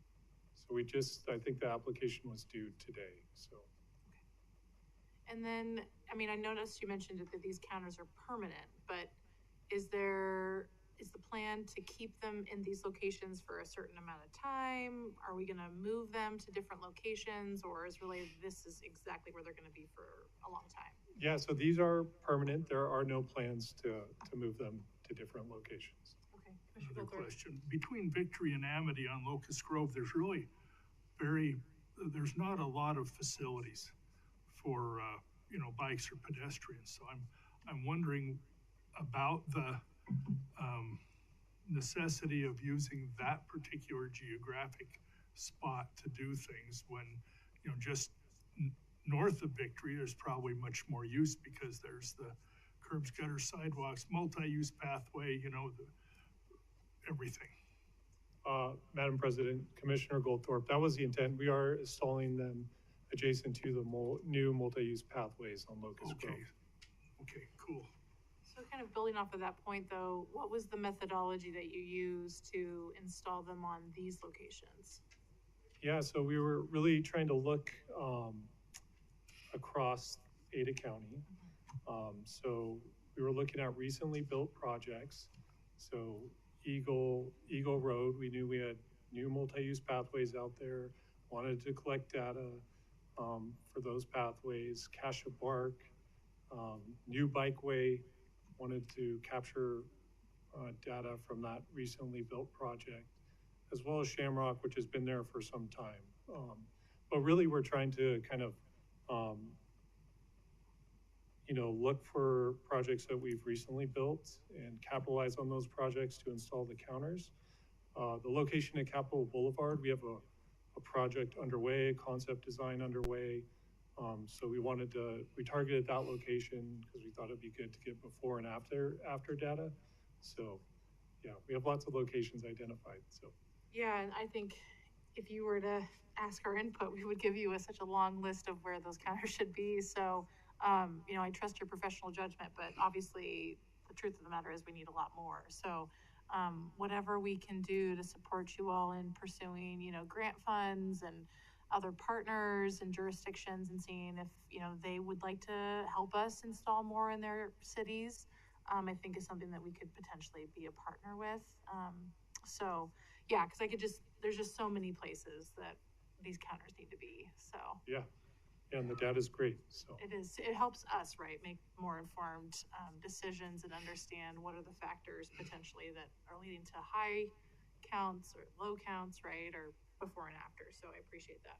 Commissioner McKinney, did you have something? Yes, thank you. Dave, just a couple of questions. First of all, on the costs of it, the slide with the costs, it looked like the cost for 4 of these was $32,000, but the slide seemed to say that that was the annual cost. But from what you're saying, it sounds like the equipment cost is a one-time cost, and then the annual costs are just those other things, the annual subscription and so on. So help me understand that. Madam President, Commissioner McKinney, so for 4 counters for the year, total cost for $32,000. We're expecting to install 4 counters every year, if approved in the budget. Okay, right. But so in any case, the cost for those counters, that was the cost for installing 4 and running them for a year. But of course, the equipment cost, it's another 32 to do another 4. Yeah. But to continue those other 4 operating for the next year is much less than that, right? So basically. That's correct. Yes. Okay. Yeah, the data subscription service is $540 per year per counter. Okay. Just out of curiosity then, and I don't know, this is a technical question, so I don't know if you know the answer to it, but what is the technology, the underground technology that allows detection of pedestrians and bicyclists from something that's embedded in the pavement? I have to admit, I'm wondering what that is, and I can't think of it. So the detection loop, we used to use these in the roadways to detect vehicles, to trigger signals. It's the same technology. The loop picks up the hub, the bicycle hub, and sends a signal to the. Really, it's that sensitive? Because I know with induction loops in pavement that they were notorious for not detecting motorcycles. I know that the metal mass of a bicycle is considerably less, so I guess these are just highly sensitive, and they're only detecting bicycles then. They are, yeah. So they detect pedestrians as well. The pedestrians are detected from the infrared sensor. Right, and that's the optical thing. Yeah. Right. Yes. Okay, so that I understand. That makes sense. So after we installed these, Meg and I went out and tested them. We rode bikes across them. We checked to see how we were being logged in the system. And sure enough, we were logged as, when we rode our bicycle by one, we were logged as a bicycle, so. Okay. Great, thank you. Commissioner Hanson? Yeah, thanks. Appreciate this very much. You know, the more we can move towards data-driven decisions is so important because then we can do the analysis of what has caused the shift. It's about trends. You know, it reminds me really about sort of the irrigation systems we have out there. We know that if we have connected canals and laterals, we can see the flow of water. We can measure it in CFS. And it's the same kind of things. If we were to make it, for example, today we used as an example, what would be the use of the Leadville Bikeway that we've already invested in if more people used it along Linden to get there via Linden or from the federal pathway. That data is really critical because it then tells us this is what the value of that investment is. Cache is a great place. When the Garden Street pathway gets connected to Cache, what is the connectedness of these? So when they feel safe for people, then we see numbers go up and it's like, wow, okay. It's not so much what are the numbers just in abstract, but what are the trends so that we can then make informed decision about where to prioritize resources. And so this is so great. It's not about necessarily about that specific bikeway. It's really about how people are connected to it and what conclusions we can draw as we then say, okay, let's invest in this one, let's not invest in this one, and make those priorities. So I really appreciate that we're moving towards more data-driven, objective data. Thanks, Dave. Thank you. All right, our second work session is the Taft Street, Sycamore Drive, 36th Street concept study. This is a pre-adoption. How exciting. Welcome, Ms. Green. Well, thank you. This has been several years in the making, so I'm thrilled to be before you. For the record, Brooke Green, within Projects and Planning. I'm a senior transportation planner. It is my intention and my objective today to provide you a briefing on the Taft Street, Sycamore to 36th Street concept. I'd like to review the concept itself, review the 4 public engagement opportunities that we conducted, highlight the iterative alternative refinement process, and then introduce the recommend alternative, and lastly, make a recommendation for consideration for adoption at the end of this month. The project's team objective when Taft's concept was implemented is to achieve 3 goals. Maintain existing character and the unique assets that Taft Street is. Improve the safety of the corridor for all modes of folks who are traversing through this area. Provide a multimodal corridor that connects all users to their destination and beyond. The study area is no further west than Sycamore Drive, no further east than 36th Street. Local attractors within the area is Taft Elementary School, and you can see it there at the bottom. It's actually closer to State Street, but I wanted to highlight as one of the attractors. In addition to that, you have nearby Sunset Park and Willow Lane Athletic Complex. However, before I move off the street, I do want to paint a picture for you. Taft is very unique. Matter of fact, it has seen quite the transformation. If you start on the west side near Sycamore Drive, you see very narrow road at approximately 22 feet. You traverse a little bit further and you see the unique characteristics that is Taft. You see very large mature tree canopy. You see a beautiful quaint church. But as you get closer to 36, what is rural parcels turn into not necessarily high density, but more dense homes fronting Taft. And then you get to 36th Street.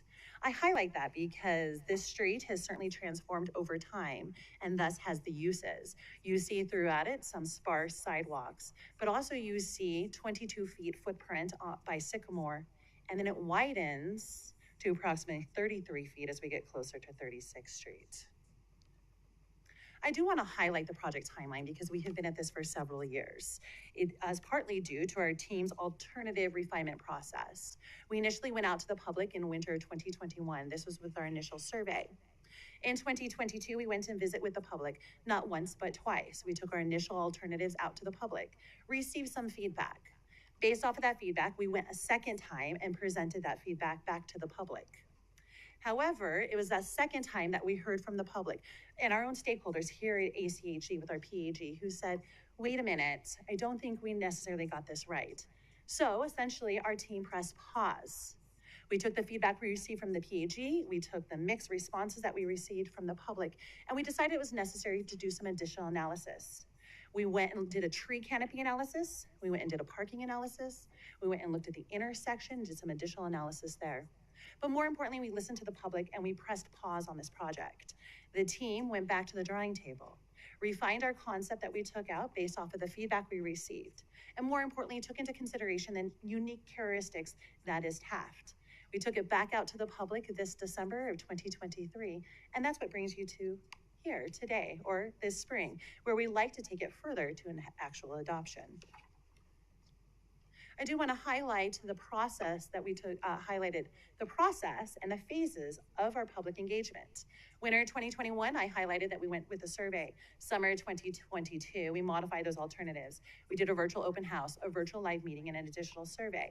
Fall of 2022, with those refined alternatives, we did a virtual open house and then another survey.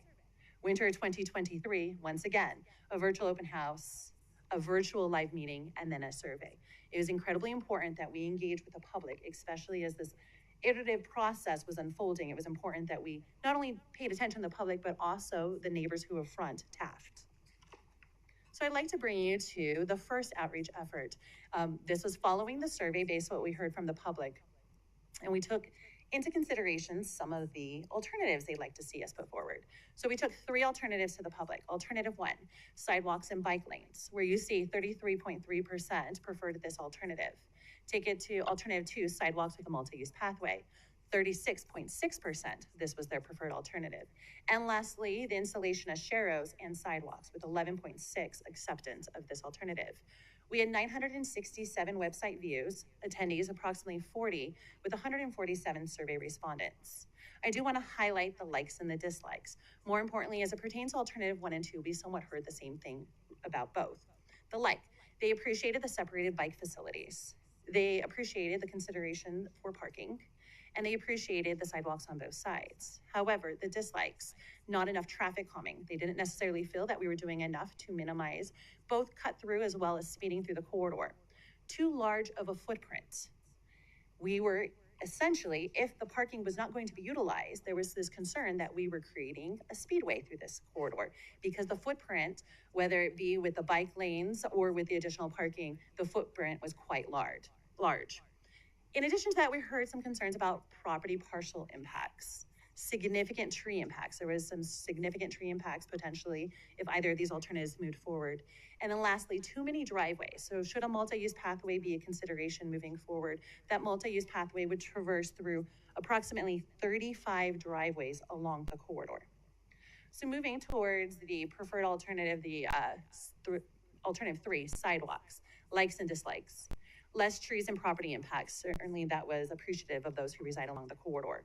Parking consideration and sidewalks on both sides. Subsequently, dislikes, not enough traffic calming.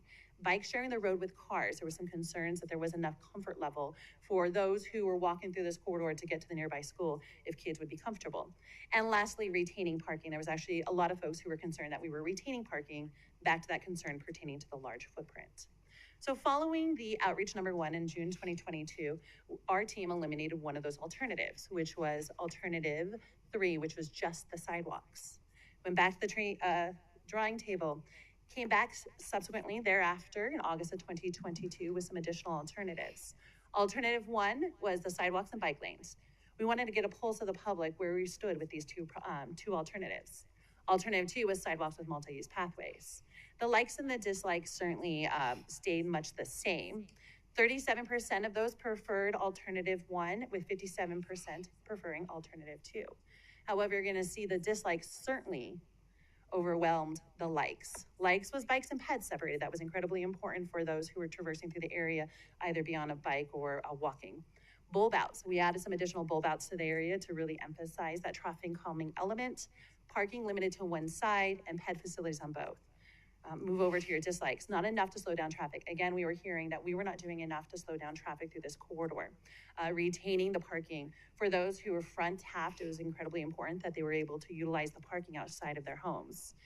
The bikes and peds sharing the multi-use pathway, a lot of folks, especially those experienced cyclists, did not necessarily want to be on the multi-use pathway. They wanted bike lanes to be on the street. And then multiple driveways, as I highlighted earlier, and again, the tree canopy impacts. And that is why our team pressed pause.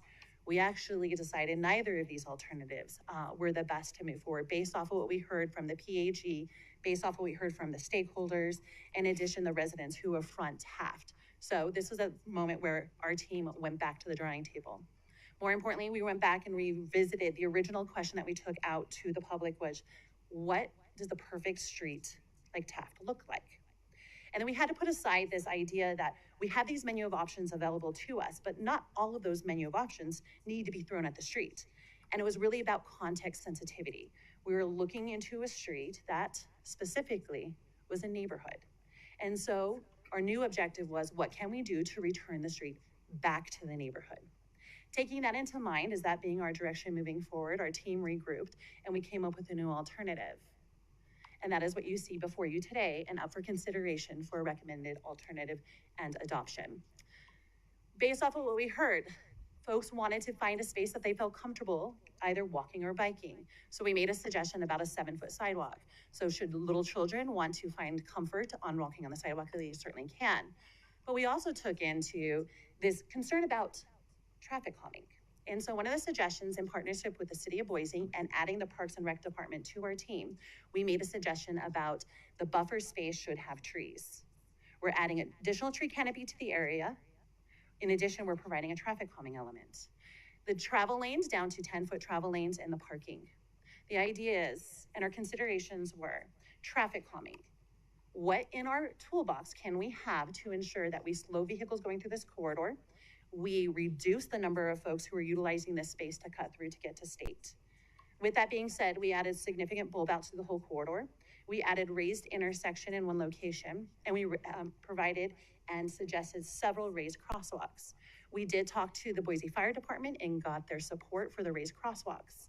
And that's incredibly important in this time where you're seeing vehicles as large as they are. What can we do to elevate young children so they can be in the view shed? And raised crosswalks provide that, while also providing an additional traffic calming element. Bike and pedestrian, it was our goal to achieve level of traffic stress 1 and 2. Detached sidewalks at 7 feet does provide for kids as well as families to navigate through that space. However, if we've done our job and we have slowed vehicles down enough and we've provided enough traffic coming through this corridor, those who feel comfortable can certainly take to the street. Buffer space lined with trees was another way in attaining that 1 and 2, narrow those travel lanes. And there are several locations along the corridor, if you recall, where it was really, really wide at 33 feet, we started to narrow up that space. And somewhat, we realigned it. And then back to that notion about context sensitivity. We had to look to this as the neighborhood. What did the neighborhood's view of their street? Many of them felt it was rural and they wanted to keep that rural feel. Many of them really appreciated the mature tree canopy through this corridor. Those who are front Taft were really concerned about property impacts because the first 2 alternatives had significant property impacts, whether it be trees or actual property. And lastly, we really needed to take into consideration the parking needs through this corridor because as we walk through the corridor from Sycamore to Taft, Sycamore to 36, as you get closer to 36, where it's a little bit more dense, the parking utilization subsequently goes up. We took this to the public, asked the question, do you like the revised concept? We had 858 folks visit the site. Online open house, we had 686 folks who participated over a period of weeks. And then respondents, we had approximately 134 folks who responded with 64% approval. I do want to highlight on this slide the number of residents who affronted Taft. And of the residents who affronted Taft or were somewhat adjacent to it, we had 37 people who participated who were favorable, essentially 27%. Of the 49% of the respondents indicated that they reside on Taft. And so significant engagement, significant participation from those who resided somewhat adjacent to or affronted Taft. Moving along, I do want to take this moment to walk you through the corridor and really highlight some of those enhancements and those recommendations we're making as it pertains to this concept. So just to orient you before I leave, or before we start the tour down the street itself, you'll see in the right-hand corner there is the north arrow. So north being on the top, south being, and then we're going to start there at Sycamore Drive and we're gonna work our way to 36th Street. I'll highlight some enhancements and some suggestions, and I'll also highlight some unique characteristics about Taft that I think is incredibly important in considering this project. So I'd like to start there at North Sycamore Drive and Taft. When we originally went out to the public, we heard from folks who actually reside on Sycamore who was like, thanks for taking care of Taft. What about us? People are speeding through Sycamore. You're not doing enough to help us. And there's truth to that because actually at this corner, it's a really wide radius to get onto Taft. And so essentially folks are coming off of State. They're going to speed going up on on Sycamore, they were going to turn really fast going on to Taft Street. And so we wanted to realign and shore up that corner. But in addition to that, we wanted to enhance it for pedestrians. And it's our first suggestion along the corridor, which is the raised intersection. It does 2 things. It provides traffic calming not only on North Sycamore Drive as you get into that neighborhood, but also provides traffic calming there on Taft Street, while also elevating pedestrians into the view shed of vehicles that are needed to navigate through this space.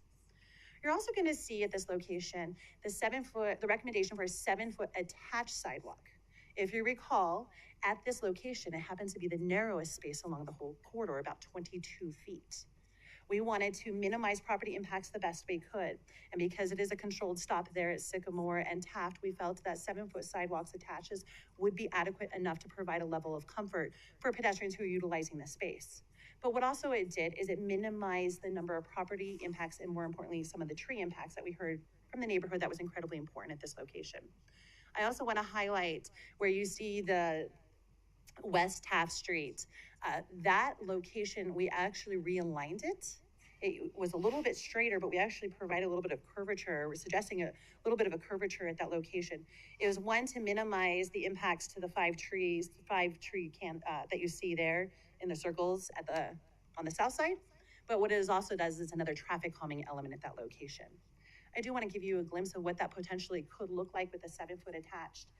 Again, you're going to see kind of the unique characteristics along that street. And it's right there in that picture, which is that very large, mature tree. And that so happens to be where that nice, quaint, beautiful church resides. Everybody who took surveys throughout this corridor, who participated in the surveys, really highlighted that this is a value to the neighborhood. It's incredibly important to be able to retain it. And we feel the recommendations of a 7-foot attached sidewalks hopefully will ensure that we can keep that mature tree canopy along that corridor at that location. Continuing down east on Taft Street, you're going to come to our first recommended raised crosswalk along the corridor. As I highlighted, this does dual purpose, provides traffic calming while it also does elevates kids and adults who are needing to navigate through this or cross the street. This is where you're going to see the first introduction of the detached sidewalks and the suggestions of the lined trees. You'll see it right there after Hawthorne Drive, but let's continue on down the street itself. And you're gonna see that continuation of the detached sidewalks is 8-foot buffer with a 7-foot sidewalks. And then you're gonna start seeing the introduction of actual parking. And this parking decision was based off of utilization in a survey we conducted. And so we did a number of observations through several days and found out where parking utilization is. However, back to the notion that a lot of folks felt that if parking is not utilized, thus you have a wide street. And so to minimize that and to provide some additional traffic calming, you'll see the suggestion of bulb outs with raised crosswalks at that location, and you're gonna see it throughout the corridor. This is essentially what that looks like. So we want to create an environment that is welcoming and comfortable, but we also want to ensure those vertical elements. And so that picture there depicts those tree-lined detached sidewalks. And this is a picture, if you look closely, this is a somewhat picture of bulb outs as well as raised crosswalk to give you a vision of what this could look like into the future. Continuing along the corridor itself, you're going to see the yellow markings mean parking. And again, to your point, we've zoned out Taft Street to do that analysis. And these are the locations where we found out that there's higher utilization. But again, to ensure that we provide some traffic calming through that corridor, you're going to see the suggestions there at 30th Street for some bulb outs. Another suggestion for some raised crosswalks, and then of course the continuation of the detached sidewalks. Where we had to do attached sidewalks is because of 2 things. Parking, in addition, we wanted to provide and minimize impact to trees. This is potentially what that shared lanes could look like. That's what it looks like today. This is the proposal moving forward. And lastly, the last segment along the corridor itself as we get closer to Sycamore. And you're going to see the first suggestion of its kind, which is a bicycle slip lane. This is, we don't necessarily have one of these out in our community. And so it was a suggestion to ensure those who are coming down off of 36th Street could access Taft and have their own dedicated facility. But what it also does is it pinches that location. And again, another traffic calming element. This protected bike slip lane, certainly this is what it will look like if you approach 36th Street. This is potentially what it could look like. And this is what it could look like once it's complete. The visual there in the right-hand corner, that is if you were looking west down Taft Street, and you're going to see cyclists utilizing that slip lane. But what it does is also provides a level of comfort for those who need to get off of 36 onto Taft and giving them that additional extra space, while also providing for enhanced pedestrian facilities. So this concludes the presentation of the corridor itself. Certainly has been an enjoyable project. This recommended alternative, what we anticipate the estimated cost to be somewhere around $4.7 million, right away about $270,000, design approximately $800,000, and construction coming in somewhere near $3.6 million.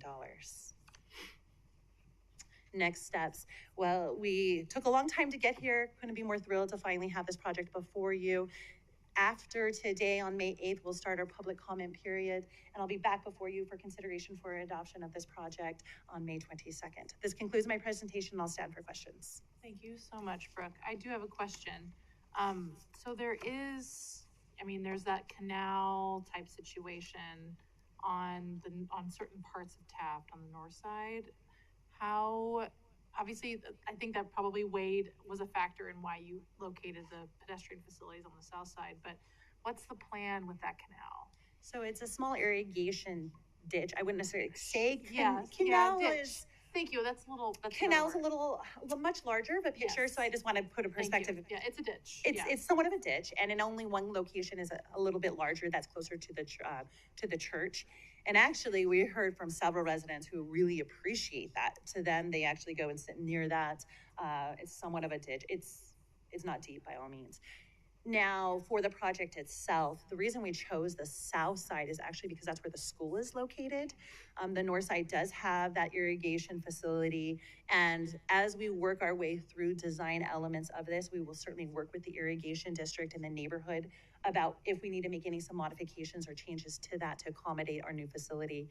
Certainly, this facility isn't just about providing bikes and peds, it's also addressing the maintenance needs that come with this street. And so while we start that process of not only maintaining the road and making any type of enhancements to ensure its continued last, it's also about ensuring, do we need to do anything with that space? We will know once we get closer, but bikes, peds, maintenance, all the components necessary to ensure that this project moves forward, but more importantly, that it provides for the neighborhood. So we can have that discussion when we get to design.